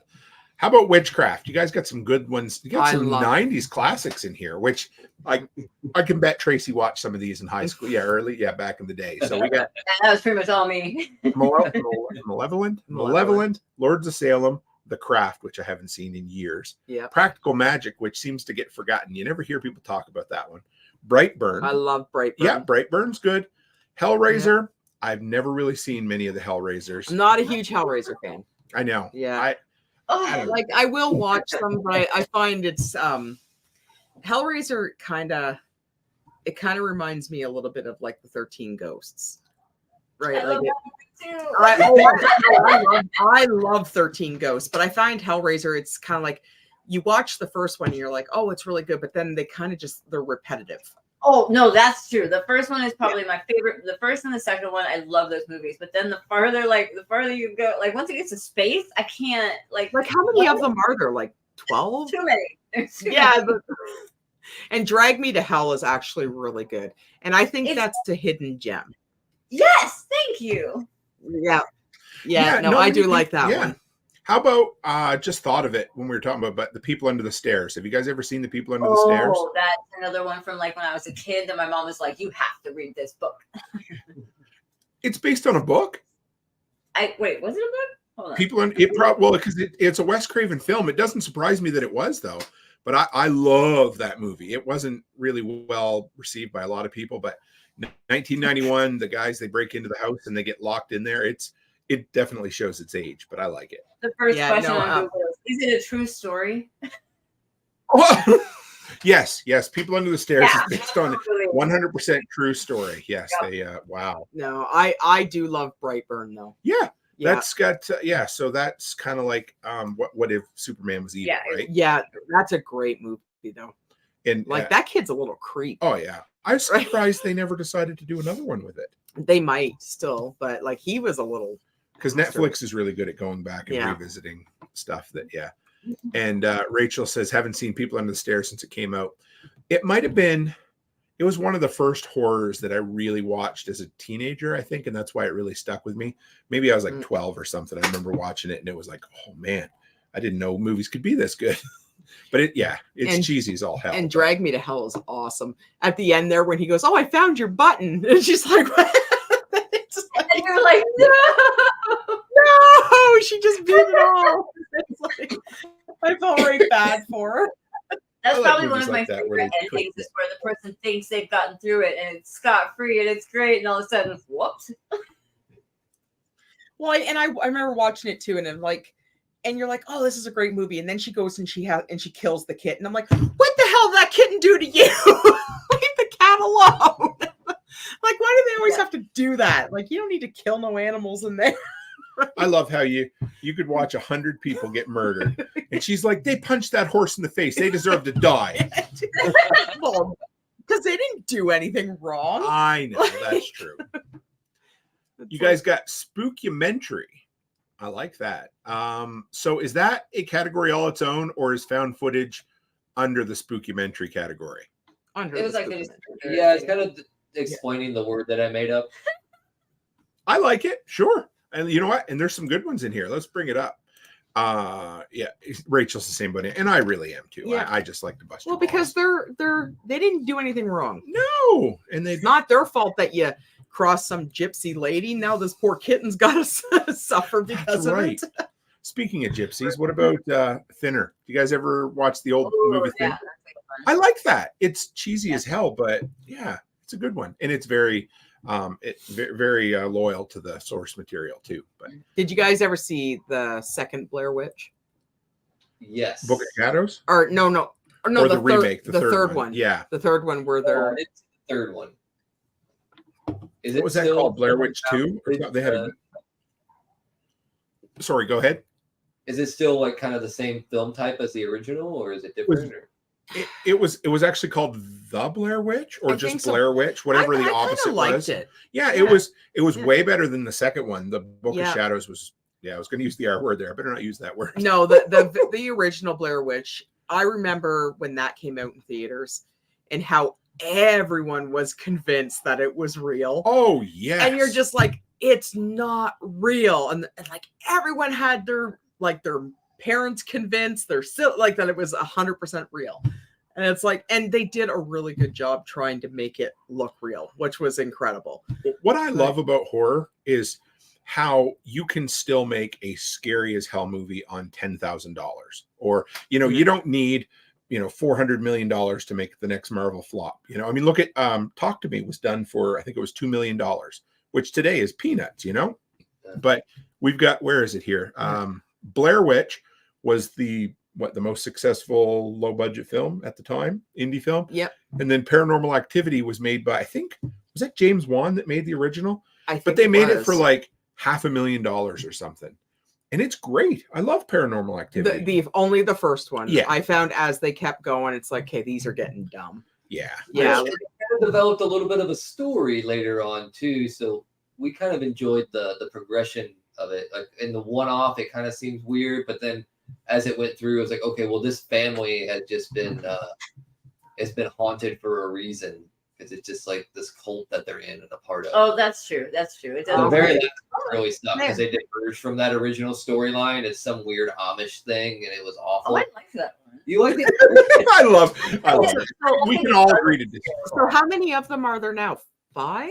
5? Oh, well, maybe we'll have to go back. I've never watched any of them past the first one. Oh man, Rachel says which was Season of the Witch. It's the Halloween movie that we don't talk about. It's the Season of the Witch. It's just like Freddy 2. Right. Doesn't exist. Yeah. Season of the Witch was what, Halloween 3? Yes. Yeah, and it's the Halloween that Michael Myers is not in at all. Yeah, because they do that whole trance over the TV trying to brainwash people or something. What they were trying to do was they were trying to make this spin-off of Halloween where they could almost do like a Halloween tale where it would be inspired by Halloween, but it wouldn't have the character in it. But it it's just like so bad. The second Freddy. Oh, sure. Like he possesses that. Like, what do you like? That doesn't even exist in my movie catalogs at all. Those two. Hell House. We haven't seen Hell House, have we? I think I have. Isn't that the one that has on the cover? It's like a skeleton hand pushing a doorbell. So it's the haunted house that goes real bad. Right? Is that the one that has a whole bunch of like famous actors in it, or famous horror actors in it, or am I like does it have doesn't have Freddy Krueger? No. Okay, no, it's not. That's a different one. No, I haven't seen Hell House. Then maybe we'll have to. I haven't seen. See if there's an original Hell House. Hell House. Okay. Because I might be thinking of like, was this a remake? Oh, there was a Hell House from 2001. No, it'd be older than that. The Legend of Hell House, is that with Roddy McDowall from 1973? Could that be it? No, keep going. There's also a Hell House from 2009. There's a lot of Hell Houses. No, I think the one that we were thinking of is they buy this old hotel and they're going to make it into a haunted house. And then you're getting the filming, because they're filming the whole ordeal. So you're getting the filming to the lead up all the way up until the opening day when shit just goes absolutely bonkers. Well, we'll have to, yeah, no, I don't think I've seen that one. Yeah, we'll have to watch. Yeah, it would be Hell House LLC, they call it. That's the one. Yeah. Yeah. All right. That's always good. We'll add that to the list. Now, psychological horror, and then you got survival horror under that. We got a bunch. We got survival, body. So let's go into survival horror here. What do we got? Okay, hang on. We got Black Rock. I have not seen Black Rock. I don't even know what Black Rock. This is the first one on here. I don't even think I know what it is. What's Black Rock, guys? We had a disagreement about what survival horror means. Okay. So Black Rock is one of my favorite movies. It's these, I think it's three women who go to like this island to like reconnect, but then they meet these two guys, and those two guys start hunting them. So that to me is survival, because you're trying to survive these things that are coming at you. That is survival horror. What did you think it was? To me, survival horror is like you're trying to survive nature. Like, okay. So he's thinking like Everest and Vertical Limit. Like you're out in the wilderness. And you're the Gray. Yeah, the Gray. Like Mother Nature is trying to kill you. We already. You know what's a good one with that? The one with Kate Winslet in it, and the one where they crash the plane in the snow and they have to walk back. With Idris Elba and Kate Winslet. You guys ever seen that one? No. It's pretty good. Yeah, I enjoyed it for what it was. Well, survival horror too. Would that be kind of like House at the End of the Street? That would be kind of like that was one that I mentioned. Well, like, and I Spit on Your Grave. Yep. That would kind of be. Oh, sure. Yeah. Yeah, and what's the other one? I Spit on Your Grave, and then there's another one too. Yeah, they were all remade from the 70s. Yeah. I suppose those would kind of be. Yeah. I did put Hostel in this category, like survive, because you have to like. There's these people you're literally being hunted. Awesome. Yeah. Yeah. I enjoyed the first Hostel. Do you remember? I like the second one too. Yeah. The second one. Last House on the Left. Yeah, that was one. Spit on Your Grave. Hills Have Eyes. They were all 70s films that were remade in the early 2000s. Wrong Turn. That one's Yeah, Ron. That one's gross. Like, Vacancy. Remember that one? With that's Luke the one Wilson? with yeah. That wasn't too bad. But Hostel, the first, I like the second Hostel. Now you've got Jordan Peele movie on there. Was that? It says Jordan Peele / Was that a certain one, or do you remember?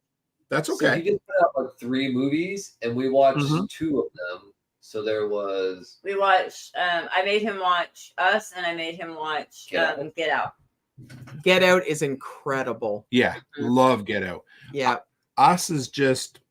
I'm gonna say take it or leave it. You guys like Us or not? I like that one a lot. I like Get Out a little more, but Us was still good. And we haven't seen the third one yet. We've tried. Like I found Us was good until she started talking. Yeah. Yeah. Oh. Yeah, and that kind of ruined it for me. But Get Out was so good. Yeah. Like and that was another original too. Like it was like and you never knew. And it took a while to figure out what was going on. Oh, and that's what I liked, because I don't like it when you're watching a movie and you can figure out what's going to happen within the first 20 minutes, you know? And do serial killer movies count as horror? Hell yeah, they do. How about Henry? You guys ever seen Henry from the 80s? I think it's Henry. It's yes. Oh, you know? Maybe. It's got Michael Rooker in it. It's really fucking Henry, the story of a serial killer. Yeah. It's a great movie. And then there was another serial killer one where he kept them in a fridge. It's more recent, and I really like. It was Dahmer. No. It was madness, and but we forget about it. Oh shoot! Have you seen Dahmer with the newer one? I finished it. Oh, he great. He's such a great actor. Oh yeah, no, he really is. Evan Peters. Yeah. I was trying to see what. There was a fairly recent one that was similar to Henry that was really good as well. But there's so many good ones that are out there. I don't know if it's going to show up. Funny Games. I remember Funny Games, Last House on the Left. Funny Games was actually a really creepy movie. Oh yeah, like that's the one that has Naomi Campbell in it. That's right. Yeah, and that's the one I get mixed up with Strangers all the time. Yeah, have you guys seen Funny Games? No, so it's like these 2 teenagers. And they just go to a random person's house, and they knock on the door, and they're like, they want to borrow like eggs or sugar or something like that. Yeah. And then they go in, and then they just wreak havoc on the family. And then at the end, you're like, it's so depressing. Like, and it really is such a creepy movie, and it's so depressing. And you're watching it, and you're like, wow, like this. You kind of like, you're just sitting there and you're like, I don't even know what to say.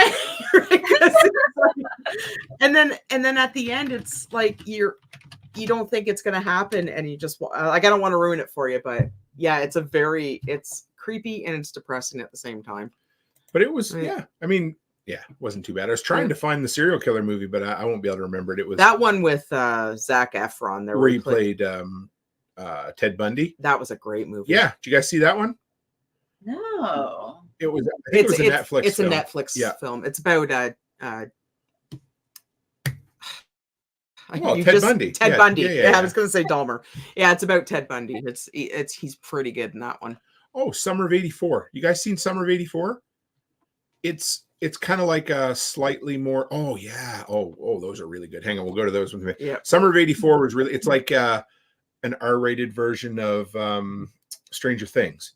It's really good. If you haven't seen it, it's got kind of Black Phone vibes as well. And what else we got here? I'm just going to work my way through to see what else Scream 4. Yeah, list over there. I know. I'm just trying to. I won't find it anyway. So Hardway Homestead, Alaska says Mr. Brooks and Natural Born Killers. I love Mr. Brooks. Remember? Yeah. Oh, that was one of Kevin Costner's comeback movies. Sure, it was. You guys ever seen Mr. Brooks? That one. He's a serial killer.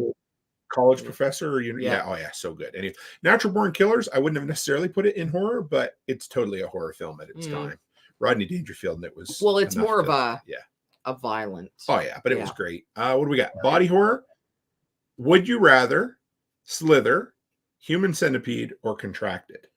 Now I just watched Would You Rather not too long ago. Did you like it? I didn't mind it actually. It was like because I see these little blurps on TikTok and I'm like, okay, I gotta watch this movie. So and I start watching, I'm like, what? Yeah, like it wasn't bad. I didn't mind it. Never seen it. And I love Contracted. Is that That's the one where she has sex with the guy who does oh yeah, he works in the morgue or whatever. Yeah. Maggots and oh, stuff. see, yeah. It's like good. the I don't like maggots. Maggots are a no-go for me. Remember the one from a couple of years ago? It was like a cannibal movie where she like would chew on her fingers and stuff. Do you guys remember that one? Raw. And it was supposed to be so good. And it was just, I kind of felt like Contracted was way better than that. Oh, Contracted was so good. I think Rachel said never heard of body horror. Well, it's kind of its own genre because you've got The Fly would be body horror, wouldn't it? Where it's Oh, Willard. That's the one with the rats, isn't it? Yeah, the one from Back to the Future. Back to the Future. He's a weirdo. Yeah. Oh, shoot. He's in Friday the 13th. Where's Corkscrew? Remember? Anybody who watches, he's such a weird. And he does the stupid dance, you know? Yeah. Anyway. No, but like Contracted, just watching like as it goes along and just the gross things like when she's like when she's sitting on the toilet going to the bathroom. And then when she's working and they find her nail in the salad. It's so gross. See, nails, right? You said it and nails, and then her teeth, anything with teeth with me drives me nuts. And her teeth fall out. Oh no. It's so gross. There was another movie recently where somebody's teeth started falling out too, and I can't remember what it was, but every time it happens, oh fuck yeah. See, I get teeth or teeth and nails and yeah. So we got some funny horror here, which there's some good ones. There's one in here I've never seen, but Fido. We watched Fido. That's a zombie movie, right? Yeah, black and white zombie, but it's too black and white for nostalgia's sake. Do you like it? It's on your list? So yeah, it would probably be my favorite zombie movie just because the comedy aspect and the. For those on the audio only, Tracy is vehemently shaking her head no here. So, but maybe we haven't seen it then. I thought we had, but no, I would have remembered. Black and white. Okay. I think so. Zombieland, of course, we've talked about, but it's one of the best. Only the first one. Only the first. This is the end. Not bad. You like that one? Do you remember? Seth Rogen and all those, and Emma Watson, and that Seth Rogen, like I can only take him in small doses. Knocked Up was so funny at the time. Yeah, but I found This Is the End was okay until the giant Satan comes out and they start making fun of his package and everything, and it's just like. Did they have to unpack him before he came out? Is that what you're saying? No, he comes out and it's like feel like a huge lava cleaner. Yeah. And it's like, okay, but I thought it was funny where like Emma Watson starts like she was gonna beat the shit out of them. Oh yeah. My favorite was Michael Cera gets impaled by the light pole. I love it. She was like tearing down Jonah Hill or whatever, I think. And apparently there's some true life animosity there where she really doesn't like it. So I thought that makes it even funnier. That makes it better, yeah. Rapture Palooza. Is this? I haven't seen that. Is this like a Christian rapture thing or not? No. So it's what's her name? Anna Kendrick and Craig Robertson, like the comedian guy. Yeah. It's supposed to be it's the end of the world and it's like after the rapture, but like it's like comically bad and they get a job working for the devil who owns like this estate and it's so good. And they have to plot to kill the devil. I've never seen that. Never even heard of it. Yeah. Which I'll maybe. I've never worth watching sometime. And you don't love Anna Kendrick, do you? No. But that's okay. Here's one I have to. She's funny in that movie. Okay. Yeah, and I like Craig Robertson, of course. But you've got Tucker and Dale versus Evil. Confession: I've never seen it, so I know you've seen it. Have you? I have seen it. Yeah. It's good. Wood chipper. Whole movie. How can you go wrong with a wood chipper? I mean, right? Yeah, it's just like a great big concrete saw, right? So. Oh, Simon Pegg. So honestly, Shaun of the Dead is probably the best horror comedy of all time. Is that your favorite of the of Simon Pegg's films? Yeah. Yeah, I think that's And what's your favorite scene in that movie, guys? What do you like in that sticks out at you? When they're like, they're like singing the song, like making a zombie. No, I was gonna say the Winchester. Oh, let's go to the Winchester, have a pint until this all blows over. Shut up. In that movie, the thing that stuck out to me all these years is that stupid throwaway line where he's like, "You got red on you." That feels so fucking weird. It's such a British thing to say, and that's how they actually talk. I know, it's so funny. And I love when he's like waking up and he's going to the he goes to the local convenience store and he's like yawning and he doesn't even pay attention to the fact the whole world's falling down around him. Well, and they're the slow zombies. Oh yes. And they have to pick through their favorite vinyl. They're like, okay, don't throw this one, throw that one. Right. It really is good. It is. Yeah. It's such a perfect film. It's so well written. And I like at the end too when they make like the zombie Olympics and stuff like that, and they have them as pets. Oh right? Yes. Yeah. What do we got? Dumb factor. Interesting. We have, and these are good ones, guys. We have Cabin Fever. You have 1 and 2, but there's like 5 of them now, isn't there? Really that many? I think. I didn't know that. I wouldn't even. There's a guy. I know there's a lot of remakes. Yeah. So there's a guy, if I remember this correctly, the guy who did a bunch of the sequels, like 2, 3, 4, and 5, he was like really good at making low budget horror. Real young guy. He was only in his early 40s. He just passed away. And he was a guy that we never really heard of, but they used to talk about it. He would make, whenever the studio needed them to make an IP, like an intellectual property horror film. I don't know how I know this. They would get this guy to do it. And the Cabin Fever ones were some of the, So complete the remake there. Nothing drives me more nuts than that kid screaming pancakes and then doing the kung fu. It's like, pancakes! What does that have to do with the movie? Nothing. It was a funny random line that made everybody laugh. But then he bit him. Right. And the kid was infected. And that because but pancakes? Like, why are you doing I just thought it was funny. I loved it. Yeah. I thought the first one was pretty darn good, to be honest. The first original, not the not the remake. No, there wasn't you know what I hate is when they make the remakes like 10 years after the original. There should be no reason for that at all. But and Jeepers Creepers, that's the first one was original. Oh yeah.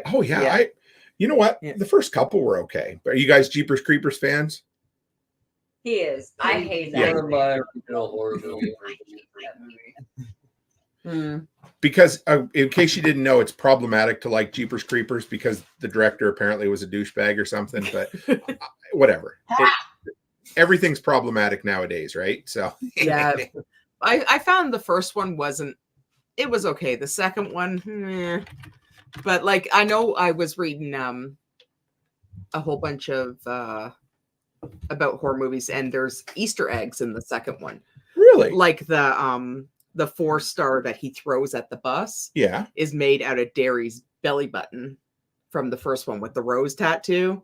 Yeah. Really? Yeah, like there's like those little Easter eggs. Yeah, it's like it's made out of his skin. Because he recently made another one, which apparently was just awful. Was it the third one? Like, it came out in the last 3 or 4 years. I don't really think I've seen bad. That one. Yeah. Oh, wait a minute. Yes, I have. Oh no, it was the second one that was the school bus, right? Yes. School bus one's great. I love it. Oh yeah. So what I don't think I've seen the third one. Apparently it's not worth watching. So kid friendly. I like these kid friendly horror as far as it goes. That's because my 8-year-old is really into horror movies. Cool. So it kind of presents its own challenges because most horror movies, like, we're okay with a little bit of violence and stuff, but the sexual content and the language is like, we really want to toe the line on that. So all of these are kind of based on our preferences. Other people's preferences may differ. And he can handle a lot. Like, he's not scared by don't have to make any apologies for it. I mean, what was Charlotte and Alice? I mean, the original Child's Play, I watched that when I was like 7. And I know he drops a couple F-bombs and stuff in it, but I mean, it's just a movie about a doll. So, but it didn't like. Well, yeah, I had porcelain dolls, so like after I watched it, I was like, oh, I think we're gonna put these dolls away, right? And then Puppet Master came out, right? I was like, oh boy, yeah. Gunfighter Concealment. That's actually funny. Eight-Legged Freaks was a horror movie my 8-year-old liked. That's one I never thought. You guys ever seen that? I think it's I have, yeah, a long time ago. It's got anyway, yeah. Buddy from Scream. Who's the cop from Scream? David Arquette. I'm sure he's in this. And it was horror. It was made to be a bit like the 60s and 50s monster films and stuff, but it came out in the late 90s. I remember watching on VHS, and yeah, it was okay. But that's a good suggestion. Oh, I was just going to say Arachnophobia. I was going to say Arachnophobia. Yeah. They're making a new one. Are they really? Yeah, they're remaking it, and it has the potential to be very good. Does it have John Goodman in it? I love John Goodman. Oh, he's perfect in that role. It's going to be hard without him in it. I don't know if I've ever seen a John Goodman film I didn't like. I love John Goodman. He is so funny. Oh, he's perfect. Yeah, are you guys a John Goodman fan at all? Yeah. Oh, yeah. Now, see, A Quiet Place for the kid friendly. We tried watching that with the twins when it first came out. Right. And they were good until they killed the raccoon, and then they both noped out. They're like, I can't watch this, Mom. Don't worry about the little boy, but the raccoon. No, but it scared the shit out of them, right? Because it come out of no, and Charlotte's like, nope, and she was gone. She's just like, you know what? This is really funny. Gunfighter said the Ernest Halloween movie. I hate Ernest. I hate. Random. Were you an Ernest fan, Rob, at all, or no? Oh, my mom and dad were so shocking. So I'd seen them all. The very, very first movie I ever saw on VHS was Ernest Goes to Camp. My parents rented a VCR. It was that many years ago. I was in kindergarten. They rented a VCR and some movies, and I was like, oh, I don't know what it is, and we fell in love. Poor thing. We would watch, I don't know how this ever happened. We would watch Ernest Goes to Jail every year on New Year's Eve for years. I hate those movies. You know what? Oh my goodness. But Jim Burney, the guy that played him, he's just an incredible dude. He has such a cool story. He died young. And anyway, it was. Yeah, but those movies, oh my goodness. And then you guys have The Lazarus Effect. Do you remember? I didn't know where to put that one. What is that one? I'm trying to think of. Now go ahead. You're good. That one is, what's their freaking name? I know specifically Donald Glover's in it. Not the younger one, not the older one. But they're in like a lab, and they're trying to resurrect a dog. So they're working on like resurrecting dead things, and then so that works, and then bad things happen. They end up having to try to resurrect a person, and then more bad things happen. It's one of my absolute favorite like hole in the wall, cult classic. I love this movie so much. I think we have seen that. I think I've seen that one. Yeah, it's so hard when you've seen so many. What about? It reminded me of the one where they work in the morgue. Remember where she comes kind of back to life? It's fairly recent. It was the story of, oh man, I enjoyed it. It was a father and a son who worked in the morgue together. Which one you're talking about. And her body came in, and to me it just really creeped me out. And I don't know if I'll remember it right now or not. Jane Doe autopsy. Yeah, the autopsy of Jane Doe. There, thank you. Yeah. Gunfighter says this one's going to make you laugh. The scariest movie I ever saw was when I was 16, and it was The Green Mile. The movie messed me up, and I still haven't watched it again to this day. I'm tired, boss.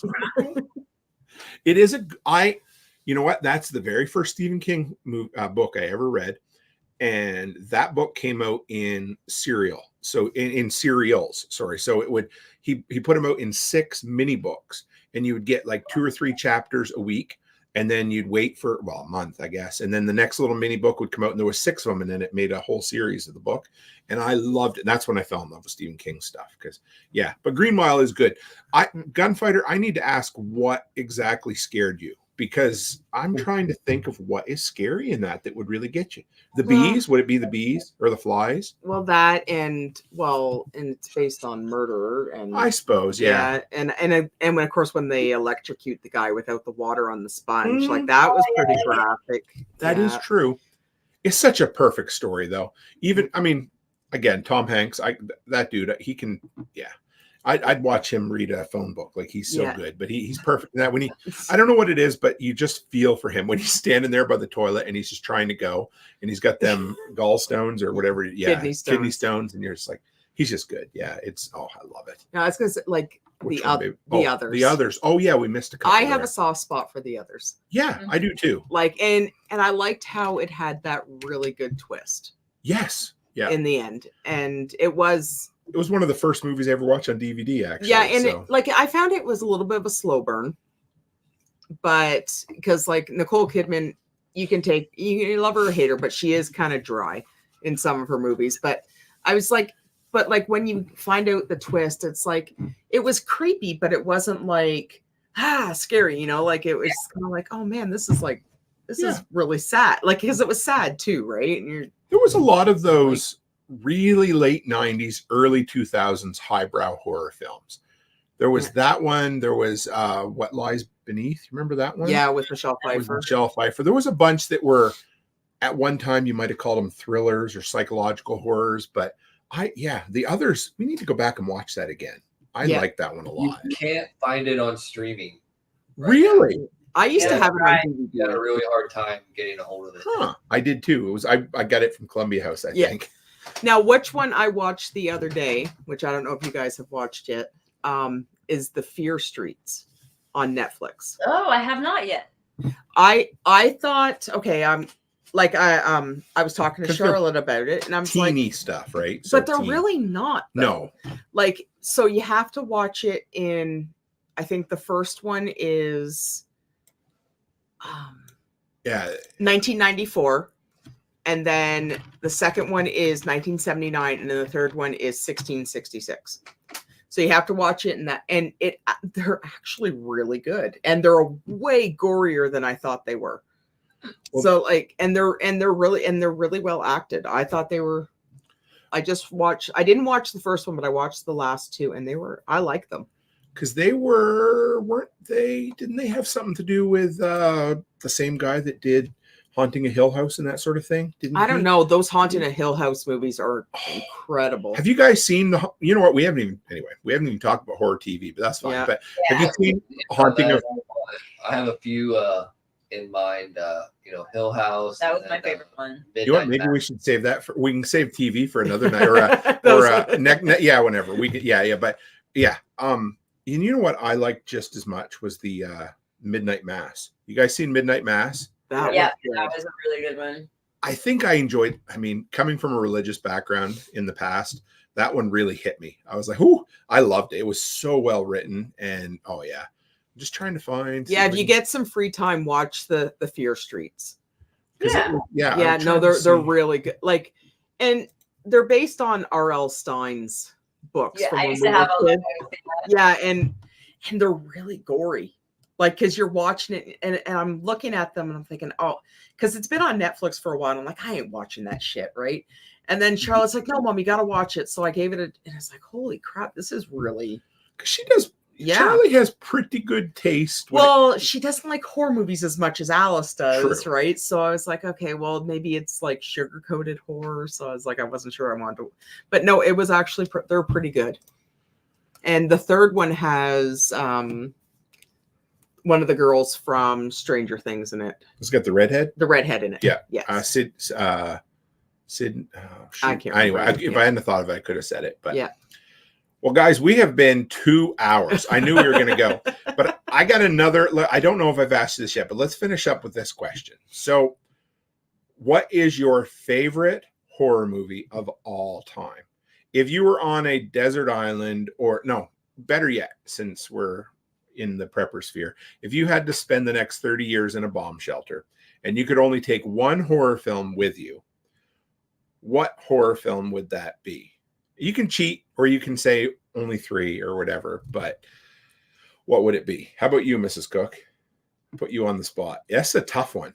And if anybody else in the audience who've stuck with us for 120 minutes at this point wants to chime in, you're more than welcome to share as well. So my daughter Gracie said Conjuring, and I know she loves that one. She's watched that because I think she watched that when she was maybe 14, 15 the first time. So they always say whatever you see when you're 14 sticks with you for the rest of your life.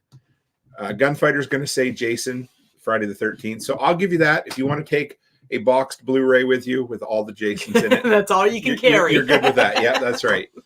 I like that. Oh my God. What? Oh shit. See, I asked this question, but I'm busy asking. But I couldn't think of it. I mean, 28 Days Later is so good. Jeff Stark, there's our brother from Canada. 80s category would be Poltergeist. Yeah, Poltergeist is good. Maybe Signs, if I had to pick one. And that just goes to show that PG-13 horror can be really good. But man, I love Signs. Signs, Dawn of the Dead, 28 Days Later, any one of those. Hey, you said only one. I know, I'm just saying. I'm just talking out loud to fill airtime until you guys come up with an answer. So no, I'm just kidding. But it's tough. I should have prepared you for this a little bit better. But I think I have a list. If I have to take a set, I would try to sneak the whole Conjuring universe, because you just get like all of like the Conjuring and the Annabelle and the Nun. That's fair. I'll give you that. We'll say that it's been released. Take the Resident Evil set as well. Especially if I can get the series in there too, because I really like that series that they came out with. But then all time, phone of my favorite horror of all time. But yeah, so we'll go with the Conjuring series then, or maybe we'll just slide it back a little. We'll go with how about our favorite series of things you can take with you? Because I know what yours would be. Yours would be Freddy. Mine's the Freddy's. Yeah, the Freddy series. Yeah. So and that's like 1, not 2, 3, 4, 5, 6, and all the way up probably till Freddy versus Jason. I heard somebody say the other day that it's the remote drop film, and I like that. It was what movie is on TV and you're channel surfing through, and you like it so much that you're willing to drop the remote on the couch next to you. And I was like, I like that say. That's really good. Yeah. But it would have to be. I just love possession movies so much. It would either be the Exorcist series. Like I love Exorcist New Beginnings. I love the first one. I'm so excited to go see the new one. But as a standalone movie, when you said you could watch, I've watched The Exorcism of Emily Rose probably a million times, and I will probably watch it after Rob goes to sleep tonight. Like I love her so much in that movie. I don't know why, but I love that movie. I'm going to go with Hitchcock's films because I love his stuff. There's probably 10 or 12 in there. I know we're talking about a series, but that's what I'm going to go with because I just don't think there's anything better. That dude was the master of suspense. And that would just mean that I could sit there in the bomb shelter smugly and smile watching it while you're there rolling your eyes. You'd be there by yourself. You better have your own bomb shelter. But I would. I'm not watching that shit. But I would watch Freddy with you. But I guess if it had to be the Friday the 13th, you love that too. Because how many lazy Sunday afternoons have we sat down in October over the years and binged? AMC used to show them all the time. We just, wherever we'd find them, we'd binge through the Freddy Krueger, we'd binge through the Jason movies, and it was fun. And you know what? And I'm a bad binger for The Walking Dead. Yes. Again, the first 5 seasons. Yeah, I just started when we get about 2 or 3 inches on the ground, then I start my Walking Dead. Snow, that is, folks. In case you're wondering what we're talking about. Then I go to Game of Thrones again. So it's like I watch those are my go-to when I can't find anything. The first 6 episodes of The Walking Dead, I think that first season was 6 episodes, wasn't it? I think, I can't remember. The first season is some of the best TV ever made. I love it. I mean, I put it right up there with pretty much all of I know some people are saying Breaking Bad, but yeah, it's as good as Breaking Bad and some of the other shows. But that first season plays like a movie, you know? No, but what if you just had to pick one movie, though? Oh, just one? Well, but it's got to be horror, I guess? Yeah. Did you pick the horror film? Honestly, I would have to probably go A Quiet Place. Yeah, man, that is good. I love The Quiet Place. I got to look at my list here, guys. If I was to pick one horror movie, I think that would probably be it.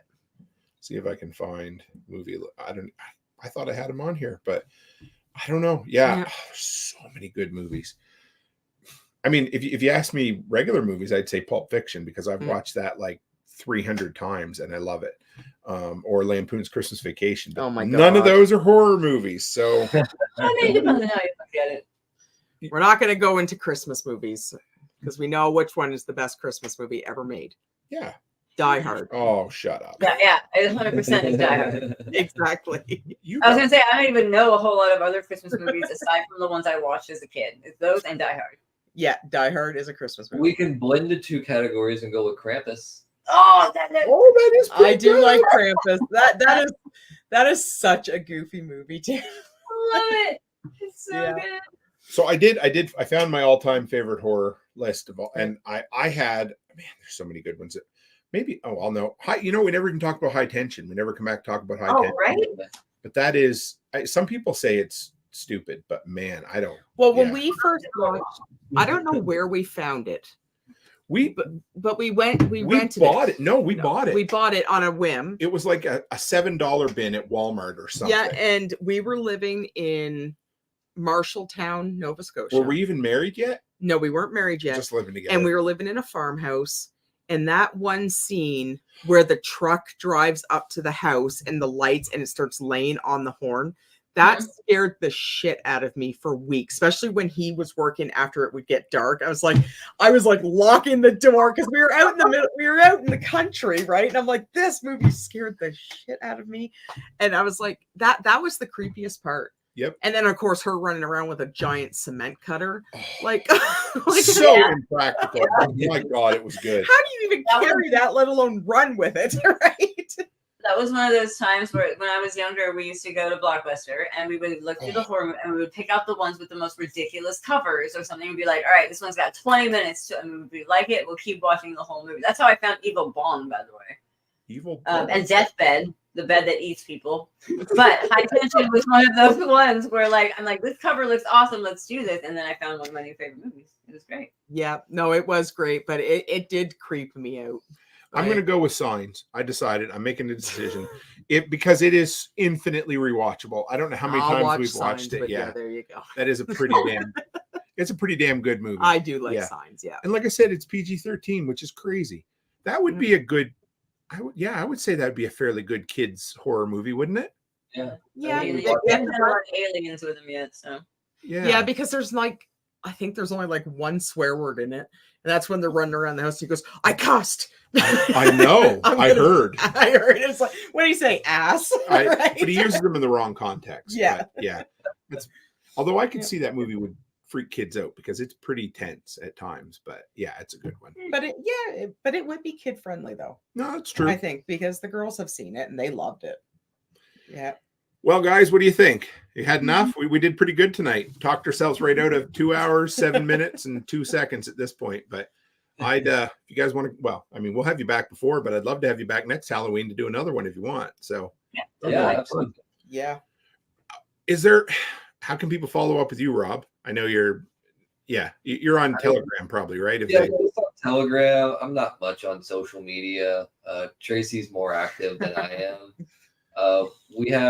I have made it our goal to kind of get some jewelry making and artisanal stuff going between us this winter. So hopefully there'll be news of a store and stuff opening up soon where we're cranking out some things to sell.